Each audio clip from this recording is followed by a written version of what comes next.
차가운 형광등 불빛이 낡은 사무실의 공기를 희미하게 갈랐다. 온라인 뉴스 매체 팩트투데이의 편집국은 언제나처럼 종이와 먼지 그리고 희미한 패배감의 냄새로 가득했다. 하유리는 자신의 낡은 책상에 앉아 모니터 화면에 떠 있는 거대한 빌딩 사진을 노려보고 있었다. 하늘을 찌를 듯 솟아오른 천무그룹의 본사 건물은 그 자체로 하나의 권력이자 범접할 수 없는 성역처럼 보였다. 그녀의 입술 사이로 작게 한숨이 새어나왔다. 국장인 김 부장이 자신의 자리에서 일어나 믹스커피가 담긴 종이컵을 들고 어슬렁거리며 하유리에게 다가왔다. 그는 넉살 좋은 미소를 띠고 있었지만 그 눈빛에는 언제나 계산적인 냉기가 서려 있었다. 김 부장은 유리의 모니터를 힐끗 쳐다보더니 혀를 차며 말했다. 하 기자, 아직도 그거 붙들고 있는 거야. 천무그룹이라니. 우리 같은 작은 매체가 건드릴 상대가 아니라는 거 아직도 몰라. 그의 목소리에는 조롱과 체념이 섞여 있었다. 주변의 다른 기자들도 못 들은 척하면서도 귀를 쫑긋 세우고 있었다. 그들 대부분은 하유리를 이해할 수 없다는 표정이었다. 왜 굳이 계란으로 바위를 치려는 것일까?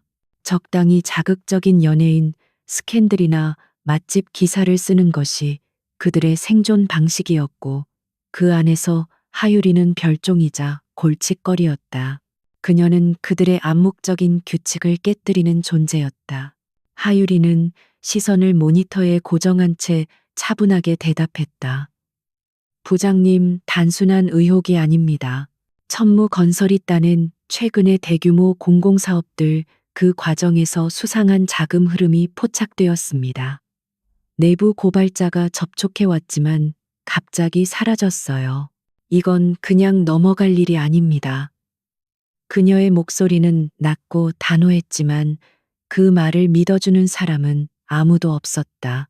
내부 고발자라는 단어에 몇몇은 피식 웃음을 터뜨리기까지 했다. 김 부장은 과장되게 어깨를 으쓱하며 말했다. 내부 고발자 그런 건 영화에나 나오는 거고. 현실은 말이야 하기자 우리가 광고주 눈치를 봐야 한다는 거야. 천무그룹의 계열사 하나만 우리한테 광고를 끊어도 우린 다음 달 월급 걱정해야 할 처지라고. 자네의 그 대단한 정의감 때문에 다들 밥줄 끊기게 할 셈인가. 그의 말은 현실적인 협박이었고 사무실의 공기는 더욱 무겁게 가라앉았다. 하유리는 입술을 깨물었다. 그녀는 알고 있었다. 이 작은 사무실에서 진실을 추구한다는 것은 얼마나 외롭고 무모한 일인지를. 동료들은 그녀를 유능하지만 현실 감각 없는 이상주의자 혹은 자신의 공명심을 위해 모두를 위험에 빠뜨리는 이기적인 사람으로 취급했다. 그녀가 내미는 모든 증거와 정황은 상상력이 풍부하다거나 너무 나아갔다는 말로 폄하되기 일쑤였다. 그녀는 이 싸움에서 철저히 혼자였다. 그녀는 다시 모니터 속 천무그룹의 로고를 바라보았다. 견고하고 차가운 금속성의 로고는 마치 그녀의 노력을 비웃는 듯했다. 사람들은 왜 보려고 하지 않을까? 저 거대한 성체의 화려한 외벽 뒤에 얼마나 추악하고 더러운 비밀들이 숨겨져 있는지를. 그 비밀의 편린들이 그녀의 눈앞에 아른거렸지만 그녀의 손은 너무 짧았고 목소리는 너무 작았다. 세상은 그녀를 자격 없는 자로 규정하고 있었다. 퇴근 시간이 지나고 모두가 떠난 사무실에 홀로 남은 하유리는 어둠 속에서 다시 자료들을 검토하기 시작했다. 낮 동안 애써 억눌렀던 무력감이 파도처럼 밀려왔다. 김 부장의 말처럼 그녀는 정말로 모두를 위험에 빠뜨리는 것일까? 그녀의 신념은 단순한 고집일 뿐일까? 수많은 의심이 그녀의 마음을 흔들었지만 그녀는 고개를 저었다. 아니, 이건 단순한 의혹이 아니다. 거대한 악의 실체다. 그녀가 쫓고 있는 것은 천무그룹의 부회장이자 실세인 박태석이 연루된 비자금 조성 혐의였다. 그는 표면적으로는 유능하고 카리스마 넘치는 경영인이었지만 그 이면에는 상상할 수 없는 탐욕과 잔인함이 도사리고 있었다. 하유리는 그가 자신의 길을 막는 자들을 어떻게 처리해 왔는지에 대한 끔찍한 소문들을 들은 적이 있었다.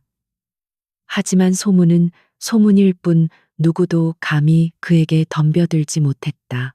하유리는 며칠 전 익명으로 받은 이메일을 다시 열었다. 그들은 강을 오염시키고 있습니다.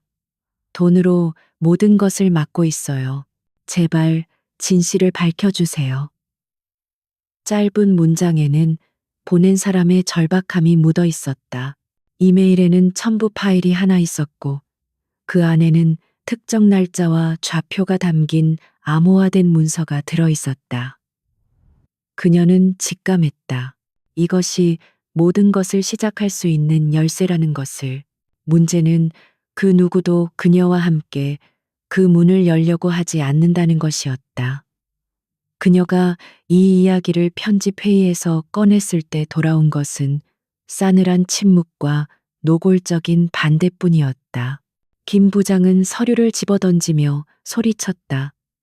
미쳤어. 이건 탐사 보도가 아니라 자살 행위야. 당장 그만두지 않으면 내가 자네를 해고하겠네. 그날 이후 그녀는 이 조사를 비밀리에 진행할 수밖에 없었다. 어두운 사무실 창밖으로 도시의 야경이 화려하게 빛나고 있었다. 저 불빛들 중 상당수는 천무그룹이 만들어낸 것이었다. 사람들은 그 빛의 화려함에 취해 그 그늘에서 벌어지는 부패와 비리를 보지 못했다. 하유리는 자신이 그 그늘 속으로 걸어 들어가는 유일한 사람일지도 모른다고 생각했다. 두려움이 엄습했지만 동시에 기묘한 사명감이 그녀의 심장을 뛰게 했다. 그녀는 외투를 챙겨 입고 사무실을 나섰다. 밤의 공기는 차가웠지만 그녀의 머릿속은 뜨거웠다. 이메일에 적힌 좌표는 도시 외곽의 한 폐공장이었다. 혼자 가는 것은 위험하다는 것을 알았지만 선택의 여지가 없었다. 믿을 수 있는 동료도 그녀를 보호해줄 조직도 없었다.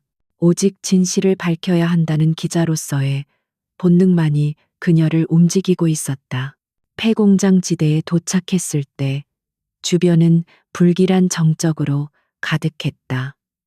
낡은 건물들은 거대한 괴물들의 해골처럼 어둠 속에 서 있었다. 하유리는 차에서 내려 작은 손전등에 의지해 조심스럽게 발걸음을 옮겼다. 약속된 장소는 공장 단지 가장 안쪽에 있는 3번 창고였다. 제보자는 오늘 밤 이곳에서 결정적인 증거를 넘겨주겠다고 했다. 그녀는 마른 침을 삼키며 창고의 낡은 철문을 향해 다가갔다. 심장이 격렬하게 뛰었다. 이것은 단순한 취재가 아니었다. 그녀의 인생을 건 도박이었다. 만약 성공한다면 그녀는 거대한 부패의 고리를 끊어낼 수 있을 것이다. 하지만 실패한다면 그녀는 그 결과를 상상하고 싶지 않았다. 철문은 끼익거리는 소름 끼치는 소리를 내며 약간 열려 있었다. 그녀는 잠시 망설이다가 이내 결심을 굳히고 그 틈으로 몸을 밀어 넣었다. 창고 내부는 거대하고 텅 비어 있었다. 높은 천장에서 떨어지는 희미한 달빛이 바닥에 흩어진 파편들을 비추고 있었다. 하유리는 계세요 하고 작은 목소리로 불렀지만 돌아오는 것은 자신의 목소리가 만들어내는 공허한 메아리뿐이었다. 제보자는 보이지 않았다. 불안감이 엄습했다. 혹시 함정은 아닐까? 그녀가 막 돌아서려던 순간 바닥에서 무언가 반짝이는 것을 발견했다. 그것은 작은 USB 드라이브였다. 그녀는 심장이 철렁 내려앉는 것을 느끼며 그것을 집어들었다. 바로 그때였다. 창고 뒤편에서 여러 개의 육중한 발걸음 소리가 들려왔다. 하유리는 본능적으로 거대한 기계 설비 뒤로 몸을 숨겼다. 검은 양복을 입은 남자 서너 명이 창고 안으로 들어왔다. 그들의 손에는 둔탁한 금속 무기가 들려 있었다. 그들의 눈빛은 먹잇감을 찾는 맹수처럼 번뜩였다. 아무도 없어 그들 중 한 명이 낮은 목소리로 물었다. 리더로 보이는 남자가 대답했다. 약속 장소가 여기 맞아. 쥐새끼가 이미 눈치채고 도망갔을 수도 있어. 샅샅이 뒤져봐. 박 부회장님께서 이번 일은 아주 깨끗하게 처리하라고 명령하셨다. 박 부회장이라는 이름이 나오는 순간 하유리는 숨을 멈췄다. 그들은 박태석의 사람들이었다. 그리고 그녀를 잡으러 온 것이 분명했다. 그녀는 기계 뒤에 웅크린 채 필사적으로 머리를 굴렸다. 여기서 발각되면 끝장이다. 그들은 증거를 없애기 위해서라면 무슨 짓이든 할 자들이었다. 그녀는 주머니 속에 USB를 꽉 쥐었다. 제보자는 오지 못했다. 아마도 이미 그들의 손에 잡혔을지도 모른다. 이 USB는 제보자가 마지막으로 남긴 목숨과도 같은 증거일 것이다. 반드시 이것을 가지고 여길 빠져나가야 했다. 남자들의 발소리가 점점 가까워졌다. 하유리는 자신의 심장 소리가 그들에게 들릴까봐 조마조마했다. 그녀는 주변을 둘러보았다.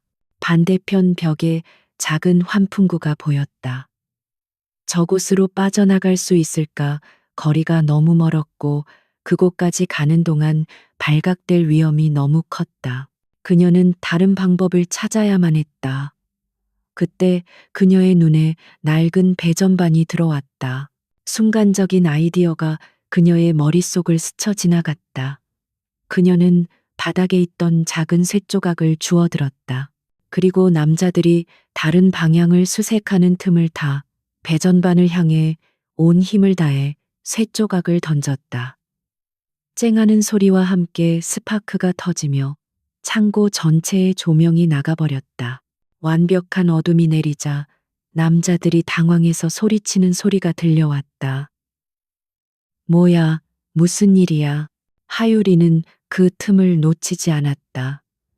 그녀는 소리를 죽여 환풍구를 향해 달렸다. 어둠 속에서 방향을 잡기는 어려웠지만 아까 봐두었던 위치를 기억하며 필사적으로 움직였다. 남자들이 손전등을 켜고 그녀가 있던 방향을 비추기 시작했다. 거기 누구야? 날카로운 외침과 함께 손전등 불빛이 어지럽게 춤을 췄다. 그 불빛이 그녀의 등을 스치기 직전 그녀는 간신히 환풍구 아래에 도달했다. 환풍구 덮개는 낡고 녹슬어 있었다. 그녀는 있는 힘껏 그것을 뜯어내고 좁은 통로 안으로 몸을 구겨 넣었다. 먼지와 거미줄이 그녀의 얼굴을 뒤덮었지만 그런 것을 신경 쓸 겨를이 없었다. 그녀가 통로 안으로 완전히 들어서는 순간 남자들이 그녀를 발견하고 소리쳤다. 저기다 잡아 하지만 이미 늦었다. 그녀는 어둡고 좁은 통로를 따라 필사적으로 기어가기 시작했다. 그녀는 외투를 챙겨 입고 사무실을 나섰다. 밤의 공기는 차가웠지만 그녀의 머릿속은 뜨거웠다. 이메일에 적힌 좌표는 도시 외곽의 한 폐공장이었다. 혼자 가는 것은 위험하다는 것을 알았지만 선택의 여지가 없었다.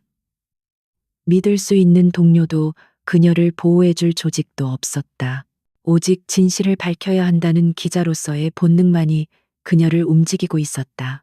거친 엔진 소리와 함께 차가 출발했다. 백미러를 통해 검은 양복의 사내들이 어둠 속에서 분한 표정으로 서 있는 것이 보였다. 하유리는 심장이 터질 것처럼 뛰어댔지만 한 손으로는 운전대를 다른 한 손으로는 주머니 속에 USB를 굳게 잡고 있었다. 오늘은 겨우 살아남았다. 하지만 이것은 시작에 불과했다. 그녀는 이제 거대한 야수의 턱 밑에 감춰진 영린을 건드린 것이다. 안전한 곳에 도착한 후에야 하유리는 차를 세우고 가쁜 숨을 몰아쉬었다. 온몸이 땀으로 흠뻑 젖어 있었다. 죽음의 공포가 뒤늦게 밀려와 온몸이 사시나무처럼 떨렸다. 그녀는 주먹을 꽉 쥐었다. 두려웠다. 하지만 그 두려움보다 더 큰 것은 분노와 오기였다. 그들은 사람의 목숨을 파리처럼 여기고 돈과 권력으로 모든 것을 덮으려 하고 있었다. 그리고 세상은 그것을 묵인하고 있었다.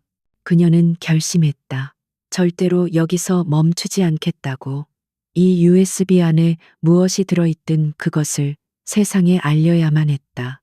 아무도 그녀를 믿어주지 않고 모두가 그녀를 무모하다고 손가락질해도 상관없었다. 그녀는 더 이상 작은 온라인 매체의 이름 없는 기자가 아니었다. 그녀는 진실이라는 이름의 창을 든 거대한 골리앗에게 맞서는 다윗이었다. 비록 지금은 모두가 그녀를 자격 없는 자라 부를지라도 그녀는 스스로의 가치를 증명해 보일 것이다. 다음 날 아침 하유리는 퉁퉁 부은 눈으로 출근했다. 그녀의 책상은 이미 치워져 있었다. 김 부장은 차가운 표정으로 그녀에게 해고 통지서를 내밀었다.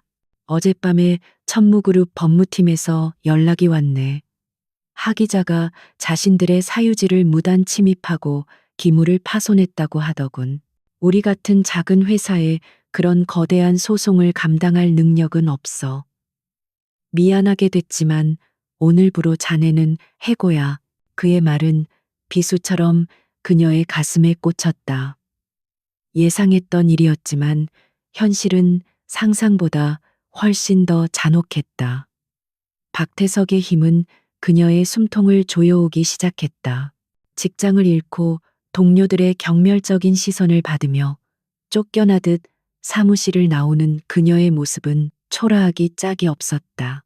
그녀는 이제 정말로 아무것도 가진 것이 없는 사람이 되었다. 오직 손에 쥔 작은 USB 하나만을 제외하고 사무실을 나온 그녀는 허탈하게 거리를 걸었다. 사람들은 바쁘게 스쳐 지나갔고 그 누구도 그녀의 존재에 신경 쓰지 않았다. 거대한 도시 속에서 그녀는 완벽한 이방인이었다. 그녀를 자격 없는 자로 만드는 세상의 힘은 생각보다 훨씬 더 강력하고 체계적이었다. 그들은 그녀의 직업명에 인간관계까지 모든 것을 빼앗아갔다. 그녀를 사회적으로 매장시키려 하고 있었다. 그 순간 그녀의 휴대폰이 울렸다. 모르는 번호였다. 망설이다 전화를 받자 수화기 너머로 났고 차분한 남자의 목소리가 들려왔다.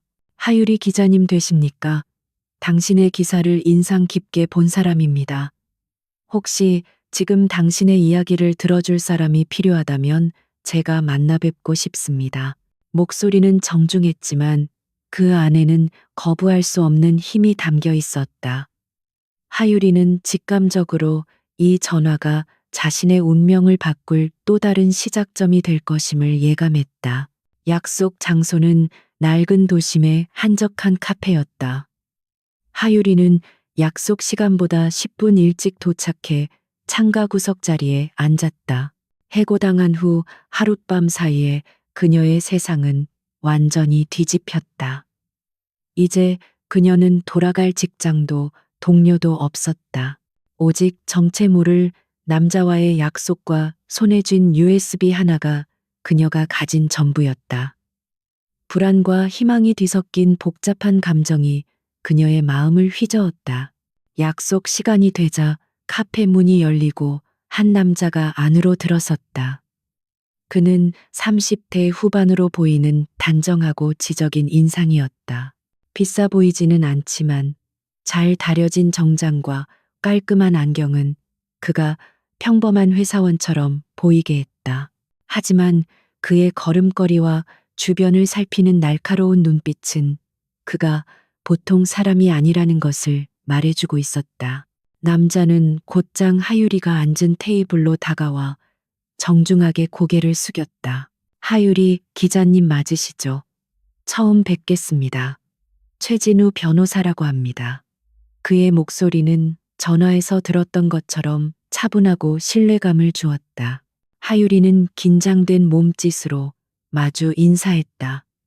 최 변호사는 그녀의 맞은편에 앉으며 서류 가방에서 작은 노트북을 꺼냈다. 그는 주변을 한 번 더 살핀 후 낮은 목소리로 말했다. 시간이 많지 않으니 바로 본론으로 들어가겠습니다. 그 물건 가지고 오셨습니까? 하유리는 잠시 망설였다. 이 남자를 믿어도 되는 걸까? 하지만 그녀에게 다른 선택지는 없었다. 그녀는 품속에서 USB를 꺼내 조심스럽게 그에게 건넸다. 최 변호사는 그것을 받아 노트북에 연결했다. 몇 번의 클릭 끝에 화면에 암호 입력창이 떴다. 혹시 암호를 알고 계십니까? 그의 질문에 하유리는 고개를 저었다. 제보자는 암호에 대해 아무런 말도 남기지 않았다. 최 변호사는 잠시 생각에 잠기더니 익숙한 손놀림으로 키보드를 두드리기 시작했다. 복잡한 명령어들이 빠르게 화면을 채웠다. 그는 단순한 변호사가 아닌 듯했다. 몇 분의 시간이 흐른 후 ACCESS Granted라는 녹색 문구가 화면에 떠올랐다. 하유리는 자신도 모르게 마른 침을 삼켰다. 드디어 판도라의 상자가 열리는 순간이었다. USB 안에 들어있는 내용물은 그녀의 상상을 초월했다. 그것은 단순한 비자금 장부가 아니었다. 박태석이 지난 10년간 구축해온 거대한 부패의 왕국 그 설계도와도 같았다. 수백억 원에 달하는 비자금의 조성 과정과 사용, 내역 정관계 인사들에게 건네진 뇌물의 액수와 명단, 심지어 그들의 약점을 담은 비밀 파일까지 모든 것이 담겨 있었다. 천무그룹이라는 이름 아래 괴물은 상상 이상으로 거대하게 자라나 있었다. 하유리는 화면에 떠 있는 이름들을 보며 경악을 금치 못했다. 존경받는 정치인 청렴하다고 알려진 고위 공무원 정의의 상징처럼 여겨졌던 검찰 간부까지 박태석의 검은 돈은 사회의 가장 깊숙한 곳까지 스며들어 있었다. 이것은 단순한 기업 비리가 아니라 나라의 근간을 뒤흔드는 거대한 스캔들이었다. 그녀는 어젯밤 자신이 목숨을 걸고 지켜낸 정보의 무게에 압도당했다. 최 변호사는 굳은 표정으로 파일을 하나씩 확인하며 말했다. 예상했던 것보다 훨씬 심각하군요.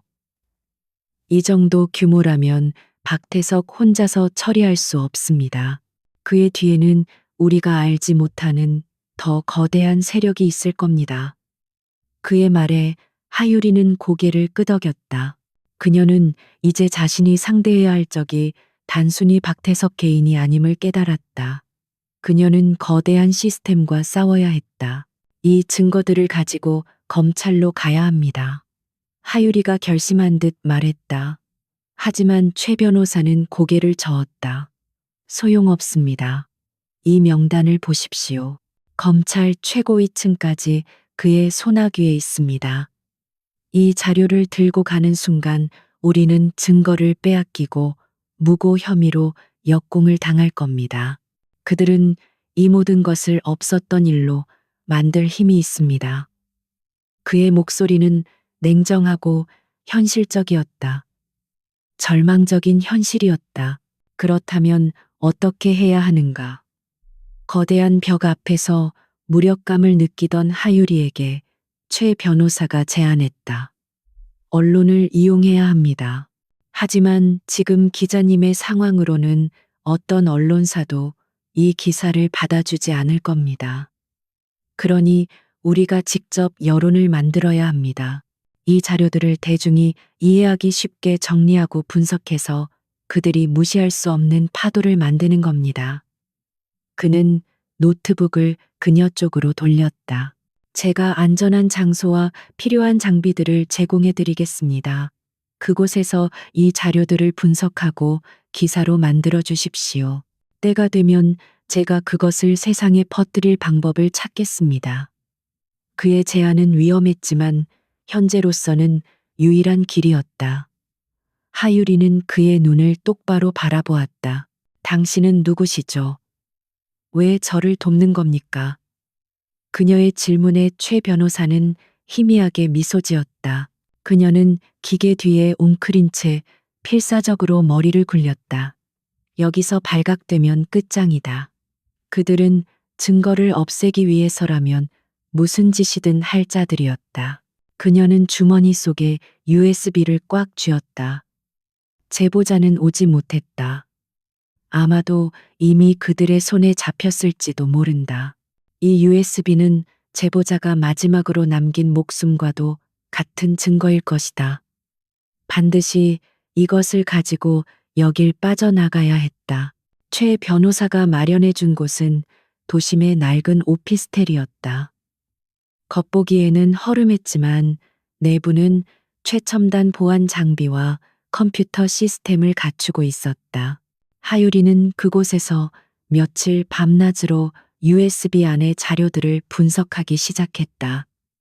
복잡하게 얽힌 자금의 흐름을 추적하고 수많은 인물들의 관계도를 그렸다.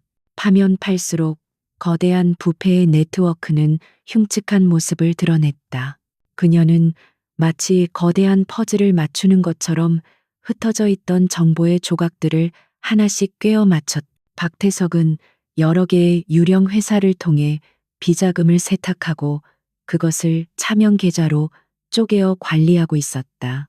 그리고 그 돈은 정치자금법을 교묘하게 피해가며 국회의원들에게 전달되었고 그 대가로 천무그룹은 각종 특혜와 이권을 챙겼다. 완벽하게 설계된 범죄 시스템이었다. 조사를 하던 중 그녀는 한 가지 이상한 점을 발견했다. 수많은 거래 내역 속에서 유독 유진그룹과의 거래만은 찾아볼 수 없었다. 유진그룹은 천무그룹의 유일한 라이벌이자 국내 재계 서열 1위 기업이었다. CEO인 강지아는 냉철하고 공격적인 경영 스타일로 유명했다. 박태석의 검은 마수가 유독 그에게만 뻗치지 않았다는 사실이 하유리의 호기심을 자극했다. 하지만 지금은 그 의문을 파고들 시간이 없었다. 그녀는 눈앞의 증거들을 정리하는데 모든 힘을 쏟았다. 며칠 후 그녀는 마침내 박태석 게이트의 전모를 담은 탐사보도 기사의 초고를 완성했다.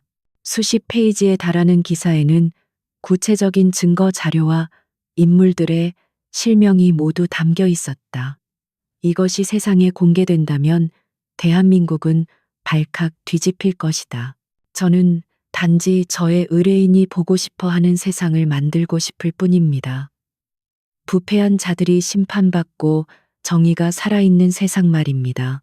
그는 자신의 의뢰인에 대해 더 이상 설명하지 않았다. 베일에 쌓인 조력자. 하유리는 더 묻지 않았다. 지금은 그의 정체보다 눈앞의 진실이 더 중요했다. 그녀는 고개를 끄덕이며 그의 제안을 받아들였다. 그날 밤 하유리는 무언가 타는 냄새에 잠에서 깼다. 눈을 뜨자마자 그녀는 경악했다. 오피스텔 문틈으로 시뻘건 불길과 함께 검은 연기가 쉴 새 없이 밀려 들어오고 있었다. 화재 경보기가 미친 듯이 울어댔고 복도에서는 사람들의 비명소리가 들려왔다. 누군가 의도적으로 불을 지른 것이 분명했다. 그리고 그 목표는 바로 그녀였다. 이 증거들을 가지고 검찰로 가야 합니다. 하유리가 결심한 듯 말했다. 하지만 최 변호사는 고개를 저었다. 소용없습니다. 이 명단을 보십시오. 검찰 최고위층까지 그의 손아귀에 있습니다. 이 자료를 들고 가는 순간 우리는 증거를 빼앗기고 무고 혐의로 역공을 당할 겁니다. 그들은 이 모든 것을 없었던 일로 만들 힘이 있습니다. 그의 목소리는 냉정하고 현실적이었다. 절망적인 현실이었다. 조사를 하던 중 그녀는 한 가지 이상한 점을 발견했다. 수많은 거래 내역 속에서 유독 유진그룹과의 거래만은 찾아볼 수 없었다. 유진그룹은 천무그룹의 유일한 라이벌이자 국내 재계 서열 1위 기업이었다. CEO인 강지아는 냉철하고 공격적인 경영 스타일로 유명했다. 박태석의 검은 마수가 유독 그에게만 뻗치지 않았다는 사실이 하유리의 호기심을 자극했다. 그녀는 고개를 들어 자신이 빠져나온 오피스텔을 보았다. 불길은 순식간에 건물 전체를 집어삼키고 있었다. 소방차의 사이렌 소리가 멀리서 들려왔다. 이것은 단순한 경고가 아니었다. 그녀를 아예 없애버리려는 명백한 살해 시도였다. 박태석의 잔인함이 온몸으로 느껴져 소름이 끼쳤다. 그녀는 이제 단순한 기자가 아니라 거대 범죄 조직의 표적이 된 것이다.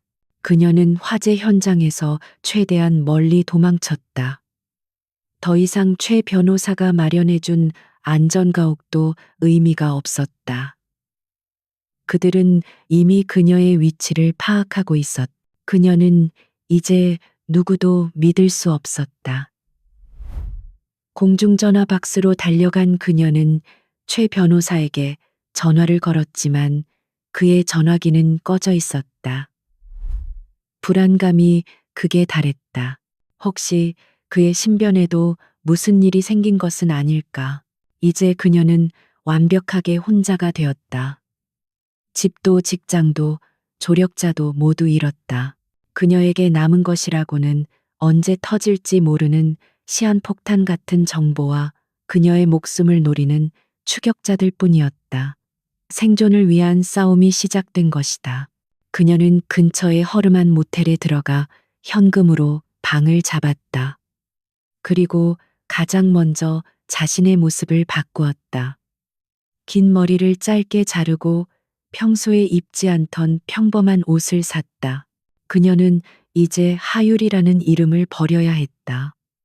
세상에서 자신의 존재를 지우고 유령처럼 움직여야 했다.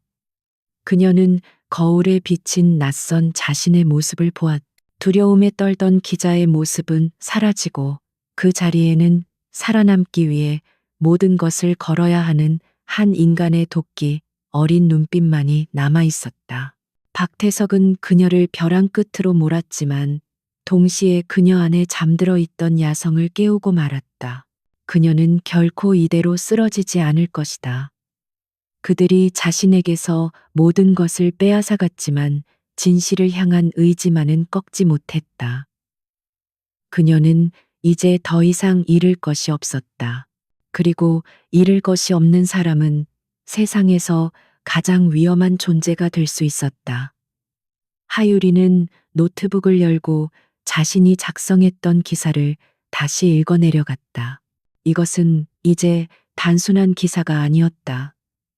그녀의 복수를 위한 무기이자 이 부패한 세상을 향한 선전포고였다. 허름한 모텔방의 공기는 눅눅하고 차가웠다. 하유리는 침대 구석에 몸을 웅크린 채 노트북 화면에서 눈을 떼지 못했다. 화면 속에서는 자신의 얼굴이 범죄자처럼 떠다니고 있었다.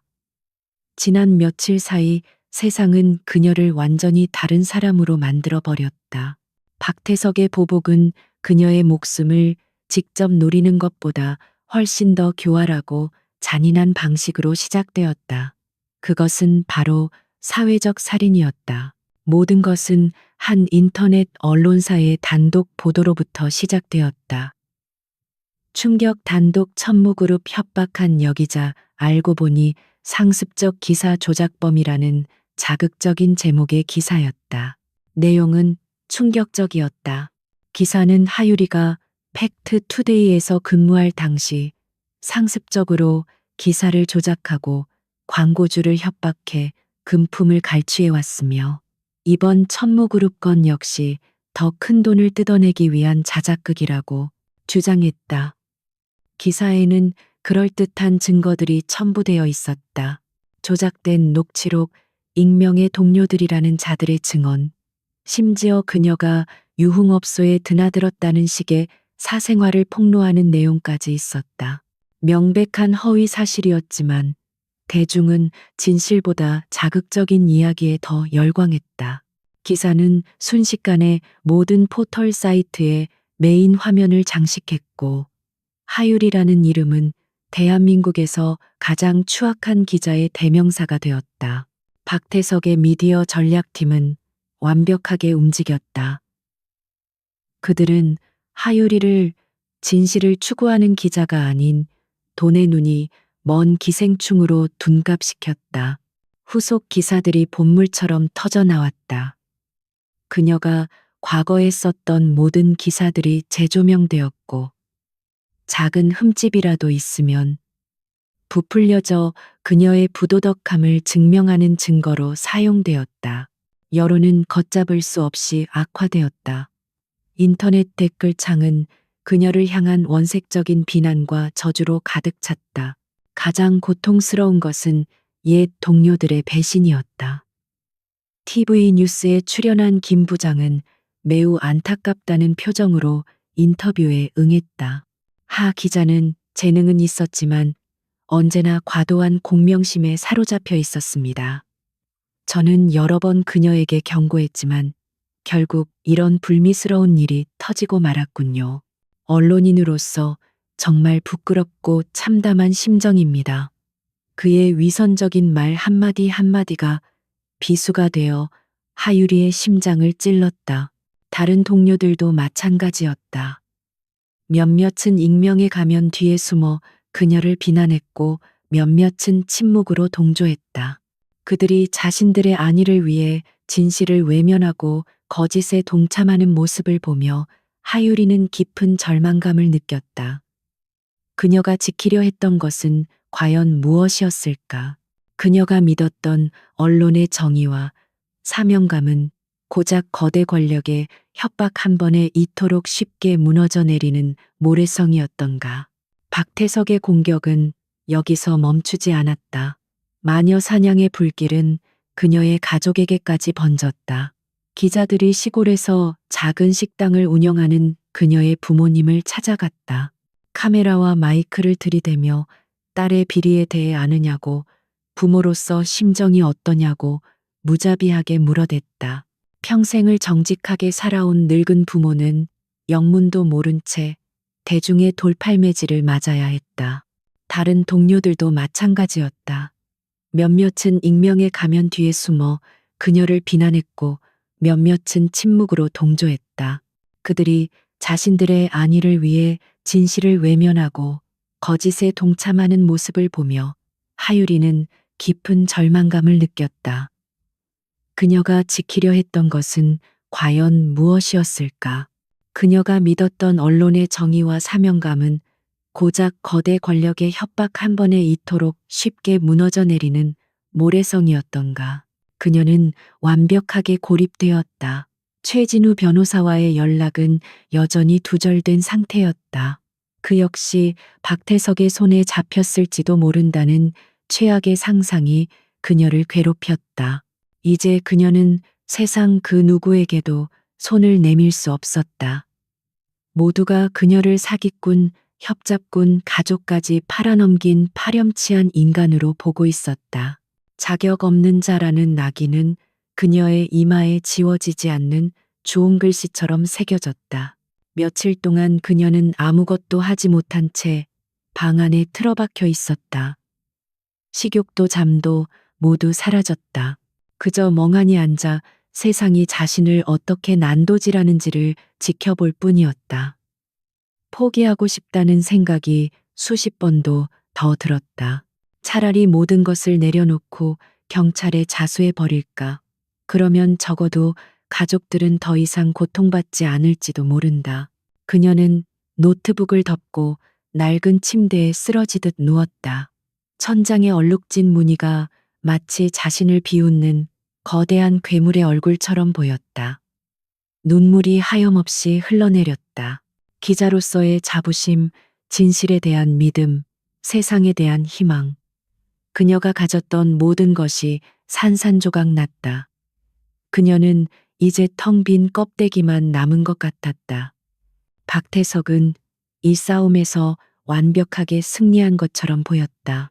바로 그때 주머니 속에서 진동이 울렸다. 싸구려 선불폰이었다. 발신자 표시 제한 번호. 그녀는 본능적으로 전화를 받지 않으려 했. 또 다른 협박이거나 조롱일 것이 분명했다. 하지만 진동은 끈질기게 계속되었다.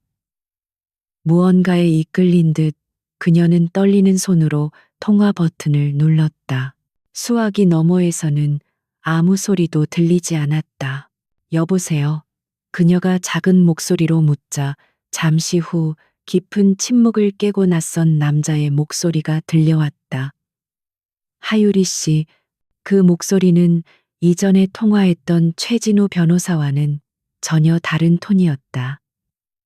훨씬 더 낮고 깊고 그리고 모든 것을 꿰뚫어 보는 듯한 무게감이 있었다. 그 목소리를 듣는 순간 하유리는 자신도 모르게 몸을 일으켰다. 누구시죠? 그녀의 목소리에는 경계심이 가득했다. 남자는 그녀의 질문에 바로 대답하지 않았다. 대신 그는 이렇게 말했다. 언론이 당신을 매장했고 세상이 당신에게 등을 돌렸지. 가족들은 고통받고 있고 당신은 모든 것을 잃었다고 생각하고 있을 테고 지금 심정이 어떤가? 모든 걸 포기하고 무릎 꿇고 싶은가? 그의 말은 마치 그녀의 마음속을 직접 들여다본 것처럼 정확했다. 하유리는 순간 말을 잃었다. 이 남자는 대체 누구이기에 자신에 대해 이렇게 잘 알고 있는 것일까? 그녀는 입술을 깨물며 대답했다. 당신이 원하는 게 뭐죠? 그러자 수화기 너머에서 희미한 웃음소리가 들려왔다. 내가 원하는 것, 나는 당신이 아직 끝나지 않았다는 걸 확인하고 싶었을 뿐이다. 맹수는 구석에 몰렸을 때 가장 강해지는 법이지. 당신 안에 맹수는 아직 살아있나? 그의 말은 기묘한 힘이 있었다. 절망의 늪에 빠져 허우적거리던 그녀의 마음에 작은 파문을 일으켰다. 나는 포기하지 않았어요. 그녀는 자신도 모르게 힘주어 말했다. 목소리는 떨리고 있었지만 그 안에는 꺼지지 않은 불씨가 남아 있었다. 절대로 이대로 끝나지 않을 겁니다. 그녀의 대답에 남자는 만족한 듯 했다. 좋아. 그렇다면 증명해봐. 당신이 아직 싸울 가치가 있다는 것을. 당신이 이 모든 거짓을 찍고 진실을 밝혀낼 자격이 있다는 것을. 남자는 주소 하나를 불러주었다. 내일 밤 10시 이곳으로 혼자 와라. 이것이 너에게 주어지는 마지막 기회다. 명심해. 세상은 스스로 일어서는 자만을 돕는다. 그 말을 끝으로 전화는 일방적으로 끊어졌다. 하유리는 한동안 멍하니 휴대폰을 들고 서 있었다. 함정일 수도 있었다. 박태석이 그녀를 유인하기 위해 파놓은 또 다른 덫일지도 모른다. 하지만 그녀의 직감은 다르게 말하고 있었다. 이것은 덫이 아니라 동아줄일지도 모른다고. 칠흑 같은 절망 속에서 내려온 아주 가늘고 위태롭지만 유일한 동아줄. 그녀는 선택의 기로에 놓였다. 이대로 주저앉아 사회적으로 사망 선고를 받은 채 살아갈 것인가? 아니면 마지막 남은 모든 것을 걸고 이 미스터리한 제안에 응할 것인가? 그녀는 창밖을 보았다. 비가 내리기 시작했다. 도시의 불빛들이 빗물에 번져 흐릿하게 보였다. 마치 눈물 흘리는 거인의 눈동자 같았다. 그녀는 그 불빛들을 보며 조용히 결심을 굳혔다. 그녀는 다시 노트북을 열었다. 그리고 자신을 비난하는 수많은 기사와 댓글들을 하나씩 빠짐없이 읽어 내려가기 시작했다. 고통스러웠지만 그녀는 시선을 피하지 않았다. 그들의 경멸과 조롱을, 그들의 위선과 거짓을 하나하나 자신의 가슴에 새겼다. 이 치욕을, 이 분노를, 이 절망을 절대로 잊지 않기 위해서였다. 밤이 깊어질수록 그녀의 눈빛은 점점 더 차갑고 단단해졌다. 눈물은 더 이상 흐르지 않았다. 그 자리에는 강철 같은 의지가 서리기 시작했다. 박태석은 그녀에게서 모든 것을 빼앗아갔다고 생각했겠지만 그는 한 가지를 간과했다. 그는 그녀의 영혼까지 파괴하지는 못했다. 오히려 그의 잔인한 공격은 그녀의 영혼을 더욱 날카롭게 벼려내는 숫돌이 되었을 뿐이다. 내일 그녀는 새로운 전쟁터로 나갈 것이다. 밤 10시 하유리는 낯선 남자가 알려준 주소 앞에 섰다. 그곳은 강남의 화려한 빌딩 숲에서 한 블록 벗어난 조용한 골목에 위치한 낡은 5층짜리 건물이었다. 간판조차 없는 건물은 주변의 휘황찬란한 네온 사인과 대조적으로 짙은 어둠 속에 잠겨 있었다.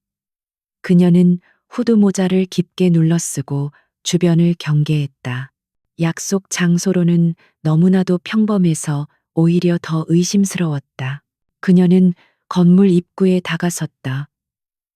잠겨 있을 거라 생각했던 유리문은 그녀가 가볍게 밀자스르르 열렸다. 건물 내부는 밖에서 본 것과 달리 완벽하게 개조되어 있었다. 차가운 대리석 바닥과 미니멀한 디자인의 안내 데스크가 그녀를 맞았다. 안내 데스크 위에는 작은 태블릿 PC 하나만이 덩그러니 놓여 있었다. 그녀가 다가서자 태블릿 화면이 저절로 켜지며 지문 또는 홍채를 인식시켜 주십시오라는 문구가 나타났다. 하유리가 당황해서 서 있는 순간 데스크 뒤편에서 문이 열리며 한 남자가 걸어 나왔다. 최진우 변호사였다. 그는 이전보다 조금 수척해 보였지만 무사한 모습이었다. 하 기자님 무사하셨군요. 그의 목소리에는 안도감이 묻어났다.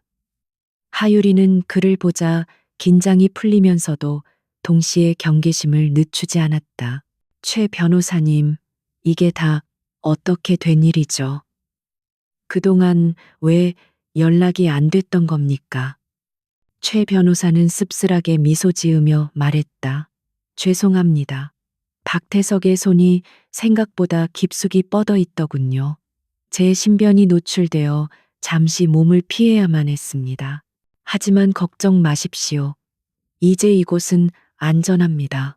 그는 그녀를 안으로 안내했다. 제 의뢰인께서 기다리고 계십니다. 그리고 어젯밤 기자님께 전화했던 분도 그분입니다. 그는 엘리베이터 버튼을 눌렀다.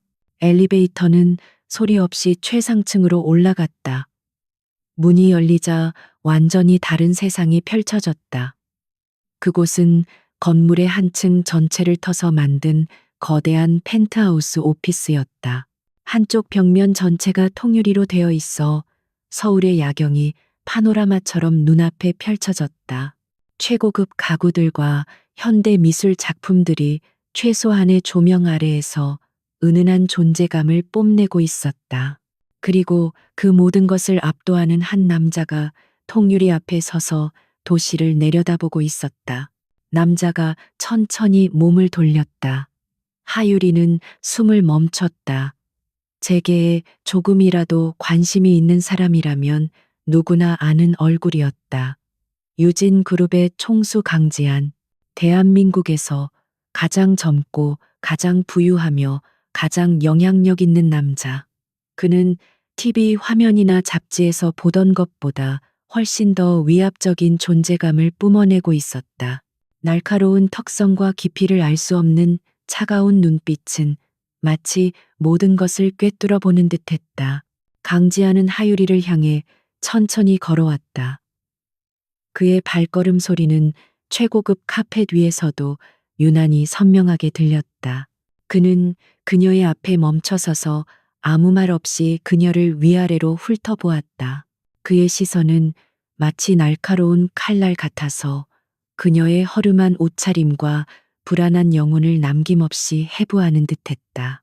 하유리는 그의 시선에 굴복하지 않으려 안간힘을 쓰며 그의 눈을 마주 보았다. 한참의 침묵 끝에 강지한이 입을 열었다. 그의 목소리는 어젯밤 수화기 너머로 들었던 것과 똑같이 낮고 울림이 있었다.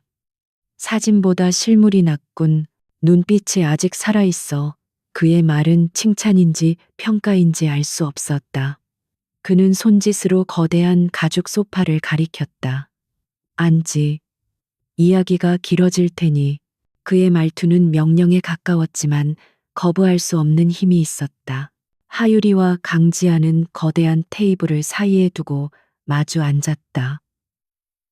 최진우 변호사는 조용히 두 사람에게 차를 내온 뒤 조금 떨어진 곳에 그림자처럼 섰다. 강지아는 찻잔을 들어 향을 음미한 후 다시 하유리에게 시선을 고정했다. 최 변호사에게 자네가 정리한 기사 파일을 받았네. 아주 훌륭하더군. 웬만한 베테랑 기자보다 낫더군. 하지만 동시에 아주 순진해. 하유리는 그의 말에 반박했다. 순진하다는 말씀은 동의할 수 없군요. 저는 제가 가진 모든 것을 걸고 사실을 파헤쳤습니다. 그녀의 목소리는 떨리지 않았다. 이 남자 앞에서는 조금이라도 약한 모습을 보이면 그대로 잡아먹힐 것 같았다. 강지한의 입가에 희미한 미소가 떠올랐다. 그 용기는 인정하지. 하지만 자네는 적을 너무 얕봤어. 박태석 같은 자들은 진실 따위는 두려워하지 않아. 그들은 진실을 통제하고 만들고 심지어 파괴할 수도 있는 힘을 가졌지. 그는 자리에서 일어나 다시 창가로 걸어갔다. 저 아래를 봐. 저 수많은 불빛들, 저 안에서 움직이는 사람들. 그들은 진실에 관심 없어. 그들은 그저 어제보다 더 나은 오늘을 살고 싶어 할 뿐이야. 박태석은 그들의 욕망을 먹고 자라는 괴물이지. 자네가 던진 진실이라는 돌멩이 하나로 무너질 상대가 아니란 말이다. 그의 말은 냉소적이었지만 뼈아픈 진실을 담고 있었다. 하유리는 주먹을 꽉 쥐었다. 그래서 절 이곳으로 부르신 겁니까? 제 무모함을 비웃기 위해서 그녀의 질문에 강지한이 몸을 돌렸다. 그의 눈빛은 이전보다 더 깊어져 있었다. 아니, 자네의 그 무모함이 마음에 들어서 불렀다. 모두가 불가능하다고 할 때 혼자서라도 부딪혀 보려는 그 어리석음이 때로는 세상을 바꾸는 유일한 동력이 되기도 하거든. 그는 다시 테이블로 돌아와 하유리의 눈을 똑바로 응시했다. 내가 자네에게 손을 내미는 이유는 단 하나다. 나는 박태석과 천무그룹을 무너뜨리고 싶다. 그들이 쌓아 올린 부패의 제국을 내 손으로 끝장내고 싶어. 이것은 정의구현 같은 거창한 이유 때문이 아니야. 이건 내 사업이고 내 전쟁이다. 그리고 이 전쟁에서 승리하기 위해 나에게는 자네 같은 무기가 필요해. 밤 10시 하유리는 낯선 남자가 알려준 주소 앞에 섰다. 그곳은 강남의 화려한 빌딩 숲에서 한 블록 벗어난 조용한 골목에 위치한 낡은 5층짜리 건물이었다. 간판조차 없는 건물은 주변에 휘황찬란한 네온사인과 대조적으로 짙은 어둠 속에 잠겨 있었다. 그녀는 후드 모자를 깊게 눌러쓰고 주변을 경계했다. 약속 장소로는 너무나도 평범해서 오히려 더 의심스러웠다. 그는 최진우 변호사에게 눈짓했다. 최 변호사는 서류 봉투 하나를 하유리 앞에 내려놓았다. 봉투 안에는 새로운 신분증과 여권, 그리고 신용카드가 들어있었다. 사진 속 인물은 분명 하유리였지만 이름과 나이, 모든 정보가 달랐다. 그건 자네의 새로운 신분이다. 지금부터 자네는 하유리가 아니라 해외에서 온 프리랜서 투자 분석가 이수연으로 살게 될 거다.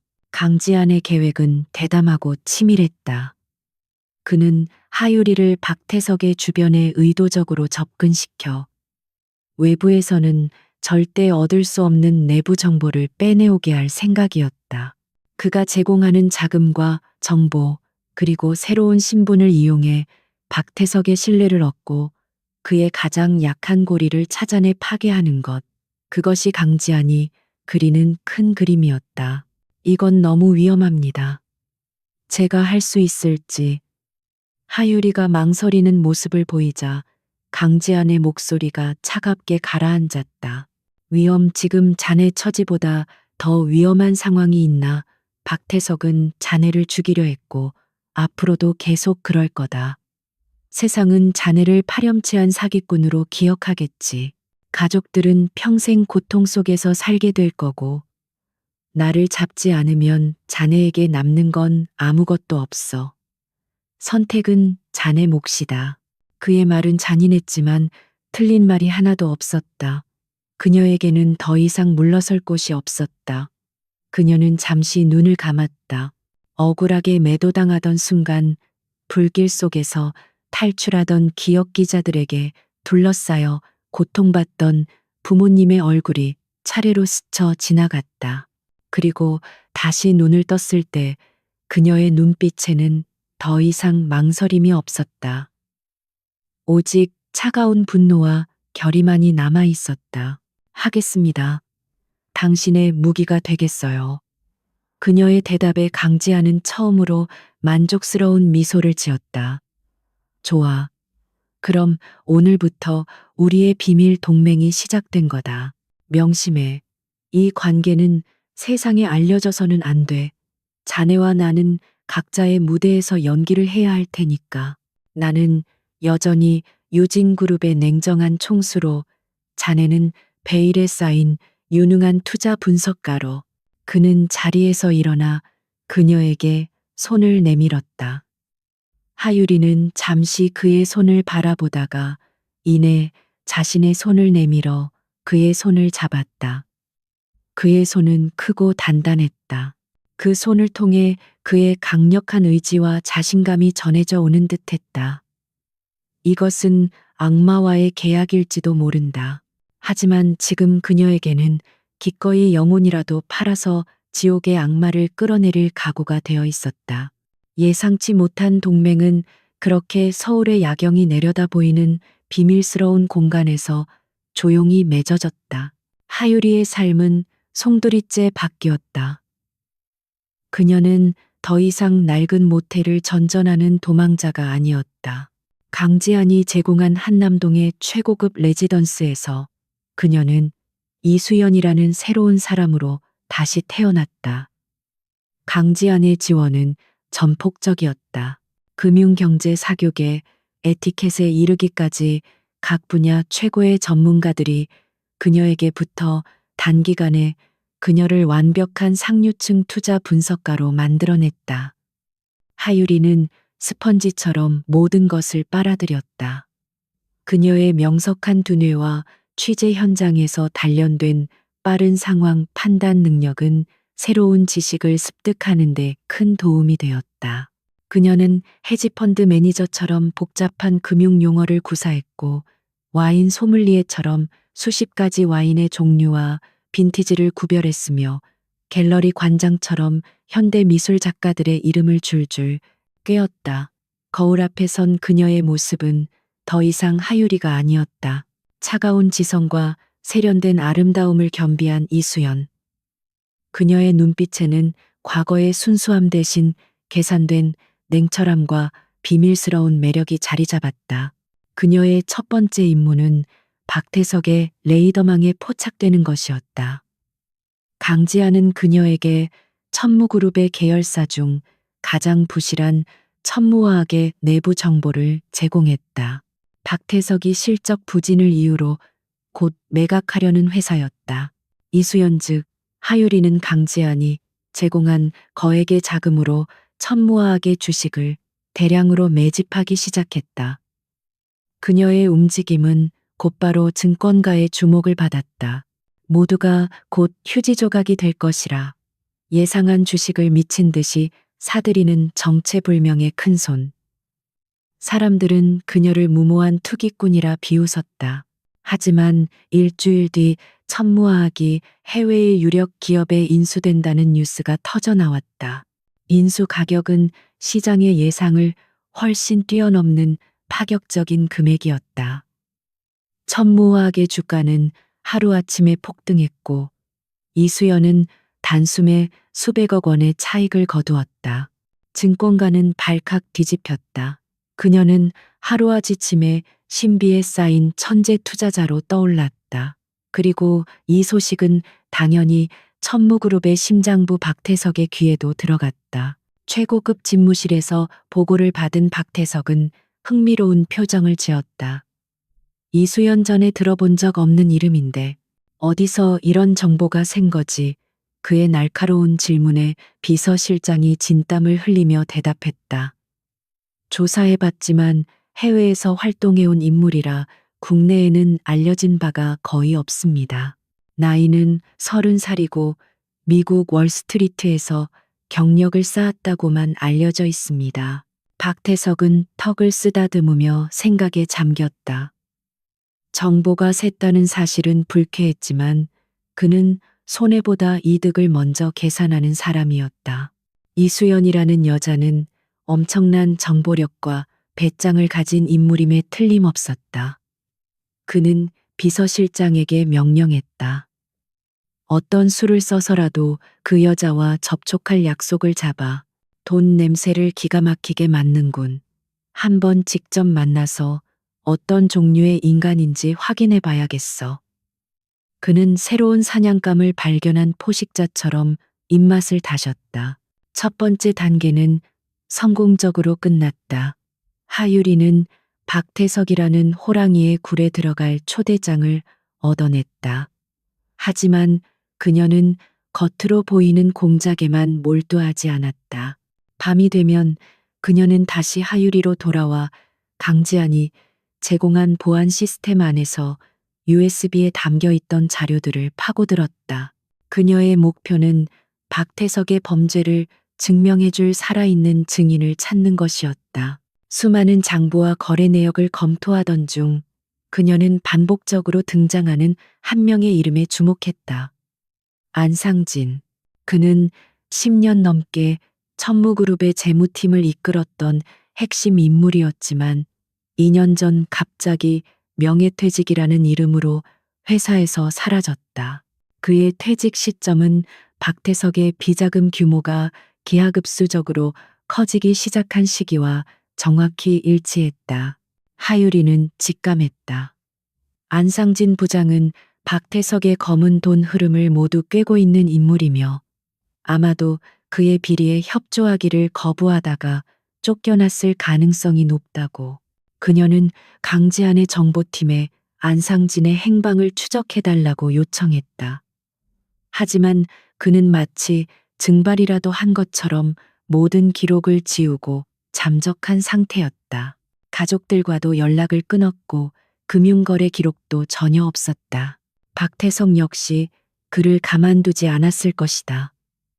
안상진은 박태석에게 있어 언제 터질지 모르는 시한폭탄과도 같은 존재였다. 아마 지금도 박태석의 하수인들이 그의 행방을 쫓고 있을 터였다. 하유리는 그들보다 먼저 안상진을 찾아야만 했다. 이것은 시간과의 싸움이었다.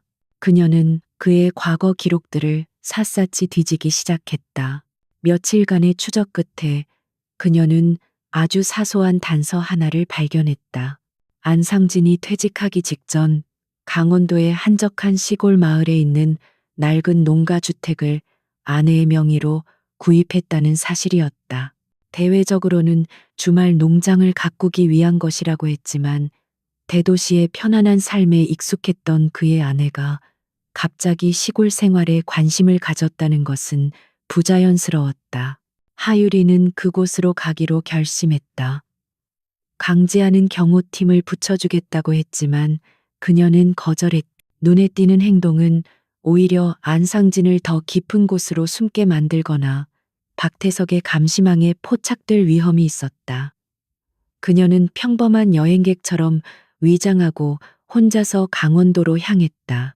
낡은 농가, 주택은 지도에도 잘 나오지 않는 깊은 산골 마을에 있었다. 마을에 도착한 그녀는 조심스럽게 탐문을 시작했다. 그리고 곧 자신의 예상이 맞았다는 것을 확인했다. 마을 사람들은 2년 전부터 외지인 부부가 들어와 조용히 살고 있다고 했다. 남자는 늘 모자를 깊게 눌러쓰고 사람들의 눈을 피했고 부인은 거의 집 밖으로 나오지 않았다. 안상진이 분명했다. 하지만 하유리가 안도하는 순간 등골이 서늘해지는 것을 느꼈다. 마을 입구의 작은 가게 앞에서 낯선 검은색 세단 한 대를 발견했기 때문이었다. 차 안에는 건장한 남자 2명이 앉아 마을을 예의주시하고 있었다. 박태석의 하수인들이었다. 그들 역시 안상진의 흔적을 쫓아 이곳까지 온 것이다. 쫓고 쫓기는 쥐와 고양이의 게임이 시작된 것이다. 하유리는 심장이 철렁 내려앉았지만 침착하게 행동했다. 그녀는 박태석의 부하들보다 먼저 안상진과 접촉해야 했다. 그녀는 그들의 감시를 피해 뒷산으로 올라가 농가주택으로 접근했다. 집은 허름했지만 주변은 깔끔하게 정돈되어 있었다. 그녀는 창문 너머로 안상진으로 보이는 남자가 불안한 표정으로 방 안을 서성이는 것을 볼 수 있었다. 그의 곁에는 아내가 걱정스러운 얼굴로 서 있었다. 하유리는 망설였다.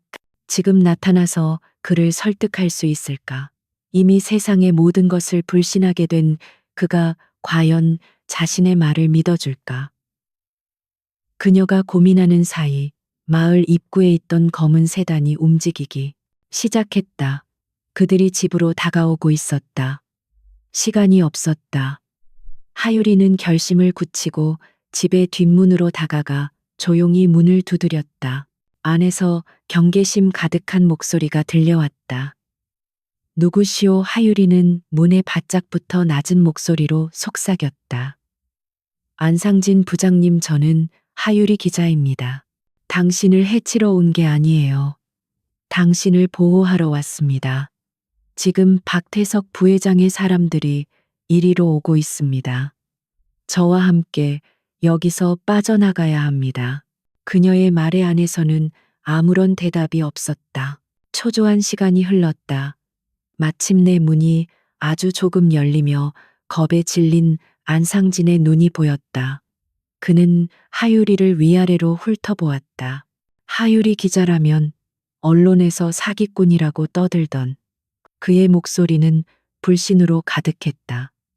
하유리는 절박하게 말했다. 그건 전부 박태석이 꾸민 짓입니다. 저를 믿으셔야 해요. 지금 저를 믿지 않으면 우리 둘 다 죽습니다. 저 차 소리가 들리지 않으세요? 멀리서 차가 흙길을 달려오는 소리가 선명하게 들려왔다. 안상진의 얼굴이 새하얗게 질렸다. 그는 선택의 기로에 놓였다.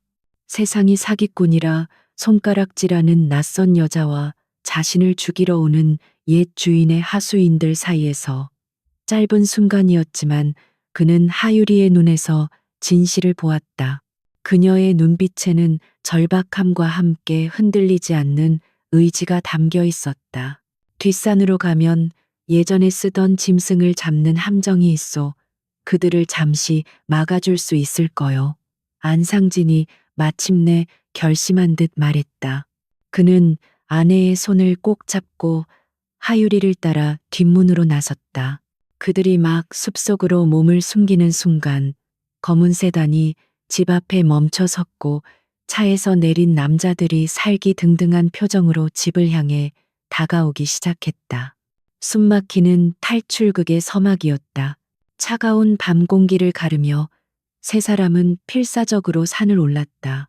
뒤에서는 박태석의 하수인들이 욕설을 내뱉으며 쫓아오는 소리가 맹수처럼 그들의 등 뒤를 물어뜯을 듯 따라붙었다. 하유리는 겁에 질려 제대로 걷지 못하는 안상진의 아내를 부축하고 안상진은 앞장서서 익숙한 듯 어둠 속의 길을 헤쳐나갔다. 나뭇가지에 얼굴이 긁히고 험한 산길에 발목이 시큰거렸지만 멈출 수는 없었다. 다 왔소. 바로 이 근처요. 안상진이 가쁜 숨을 몰아쉬며 말했다. 그가 가리킨 곳에는 낙엽으로 교묘하게 위장된 깊은 구덩이가 있었다. 과거 멧돼지를 잡기 위해 파놓았던 함정이었다. 그들이 함정을 아슬아슬하게 지나쳐 몸을 숨기는 순간 뒤쫓아오던 남자들 중 하나가 어둠 속에서 발을 헛디디며 비명과 함께 구덩이 아래로 떨어졌다. 크악! 그의 비명 소리에 동료들이 우왕좌왕하는 사이 하유리는 안상진 부부를 이끌고 미리 약속해둔 장소로 향했다. 산 중턱의 낡은 사찰이었다. 그곳에는 최진우 변호사가 보낸 요원들이 차와 함께 대기하고 있었다. 안상진 부부를 안전하게 차에 태우고 나서야 하유리는 안도의 한숨을 내쉴 수 있었다. 하지만 이것은 끝이 아니라 또 다른 시작일 뿐이었다. 그녀는 안상진 부부와 함께 서울로 돌아오지 않았다. 강지안이 마련한 또 다른 안전가옥은 남해의 한적한 섬에 위치한 별장이었다. 완벽한 보안 시스템과 외부와의 철저한 격리. 그곳에서 하유리는 며칠간 안상진과 마주 앉아 그의 입을 열기 위해 노력했다. 처음 며칠 동안 안상진은 굳게 입을 닫았다. 2년간의 도피 생활은 그의 영혼을 좀먹었고 그는 세상의 모든 것을 불신했다. 내가 입을 열면 박 부회장은 내 가족들을 가만두지 않을 거요. 당신들이 우리를 지켜줄 수 있다고 어떻게 믿지? 그는 텅 빈 눈으로 하유리를 바라보며 말했다. 하유리는 그를 다그치지 않았다. 대신 그녀는 자신이 겪었던 일들을 담담하게 털어놓았다. 어떻게 기사를 준비했는지, 어떻게 직장에서 쫓겨나고 화재 현장에서 겨우 살아남았는지, 그리고 세상이 어떻게 자신을 사회적으로 매장시켰는지. 그녀의 이야기는 어떤 논리적인 설득보다 더 강한 힘을 가지고 있었다. 안상진은 자신과 똑같은 고통을 겪으나니 어쩌면 자신보다 더한 고통을 겪고 있는 젊은 여자의 눈에서 동질감과 연민을 느꼈다. 그는 마침내 마음의 문을 열기 시작했다. 그는 자신이 왜 박태석의 눈밖에 나게 되었는지, 그리고 그가 숨겨야만 했던 비밀들이 무엇인지를 조금씩 털어놓기 시작했다. 며칠 후 최진우 변호사가 섬으로 들어왔다. 그의 손에는 강지안의 메시지가 들려 있었다.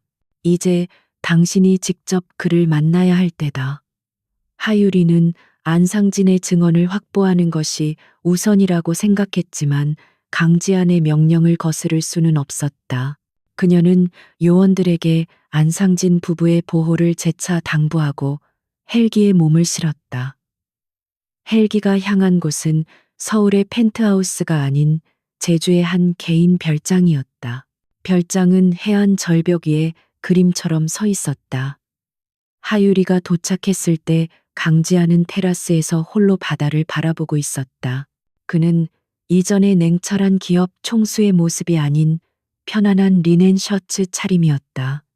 하지만 그의 주변을 감싸는 특유의 위압감은 여전했다. 그는 하유리를 돌아보며 말했다. 고생했군. 안상진은 어떤가? 하유리는 그와 마주서서 보고했다. 마음의 문을 열기 시작했습니다. 하지만 결정적인 증언을 받아내기까지는 시간이 더 필요할 것 같습니다. 그는 여전히 두려워하고 있습니다. 강지아는 고개를 끄덕였다. 두려움은 당연한 감정이지. 박태석은 사람의 가장 약한 부분을 파고들어 영혼을 지배하는 자니까. 그는 테이블에 놓인 와인병을 들어 하유리에게 한 잔 권했다. 자네의 다음 단계 계획을 들을 차례군. 박태석과의 만남은 어떻게 준비하고 있나? 그의 질문에 하유리는 준비해온 자료들을 테이블 위에 펼쳐 놓았다. 그녀는 단순히 박태석을 만나는 것을 넘어 그의 신뢰를 얻고 그의 가장 깊은 비밀에 접근하기 위한 치밀한 계획을 세우고 있었다. 그녀는 박태석이 현재 가장 골머리를 앓고 있는 문제, 바로 해외 자금 세탁 루트가 막힌 것을 역이용할 생각이었다. 박태석은 현재 새로운 비자금 통로를 찾고 있습니다. 제가 그 통로를 열어줄 수 있는 유일한 사람인 것처럼 접근할 겁니다. 스위스 비밀 계좌와 조세 피난처의 유령 회사를 이용한 완벽한 자금 세탁 시스템을 제안하는 거죠. 물론 그 모든 시스템은 당신이 통제하는 것입니다. 그녀의 계획을 듣는 강지한의 눈이 흥미롭게 빛났다. 믿기가 아주 탐스럽군. 박태석이 묻지 않을 수 없겠어. 그들은 밤늦도록 함께 계획을 다듬었다. 전문적인 대화가 오가는 동안 하유리는 자신도 모르게 강지한이라는 남자에게 빠져들고 있는 것을 느꼈다. 그는 단순히 돈 많은 재벌 2세가 아니었다. 그의 두뇌는 거대한 체스판처럼 모든 경우의 수를 계산하고 있었고, 그의 통찰력은 문제의 핵심을 정확히 꿰뚫었다. 냉정함과 카리스마 뒤에 숨겨진 그의 지적인 매력은 거부하기 힘든 것이었다. 강지한 역시 마찬가지였다.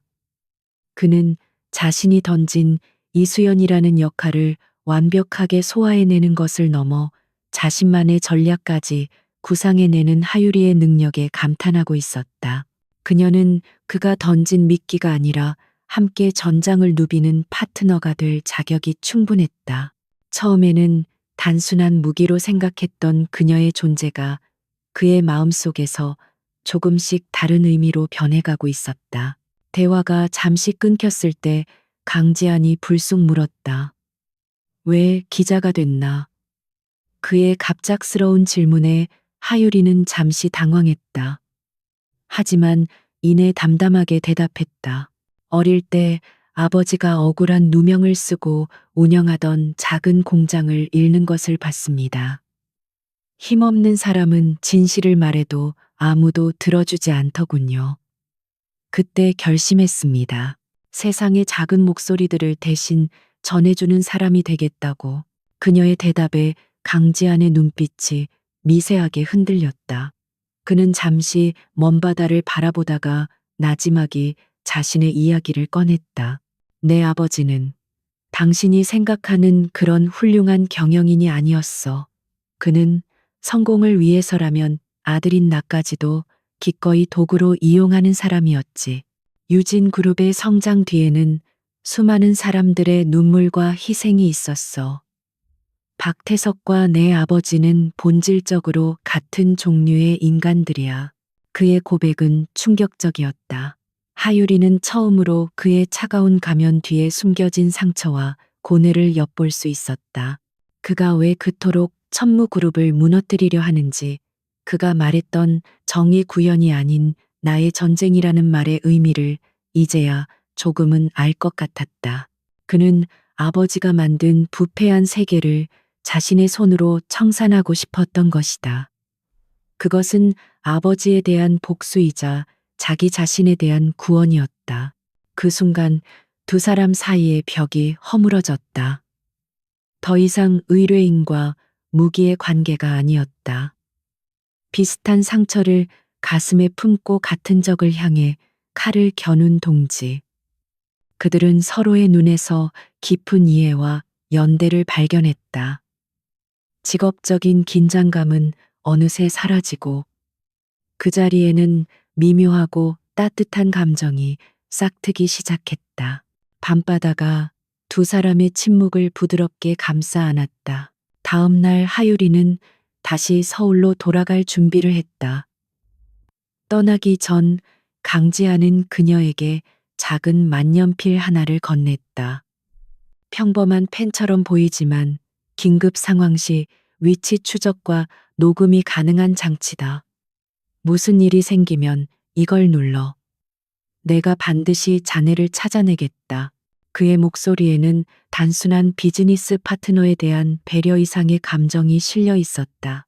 하유리는 그의 손에서 만년필을 건네받으며 그의 손가락이 자신의 손등을 스치는 것을 느꼈다. 심장이 작게 내려앉았다. 그녀가 헬기에 오르기 직전 강지안이 그녀를 불러 세웠다. 하유리. 그는 처음으로 그녀를 이수연이 아닌 본명으로 불렀다. 반드시 살아 돌아와.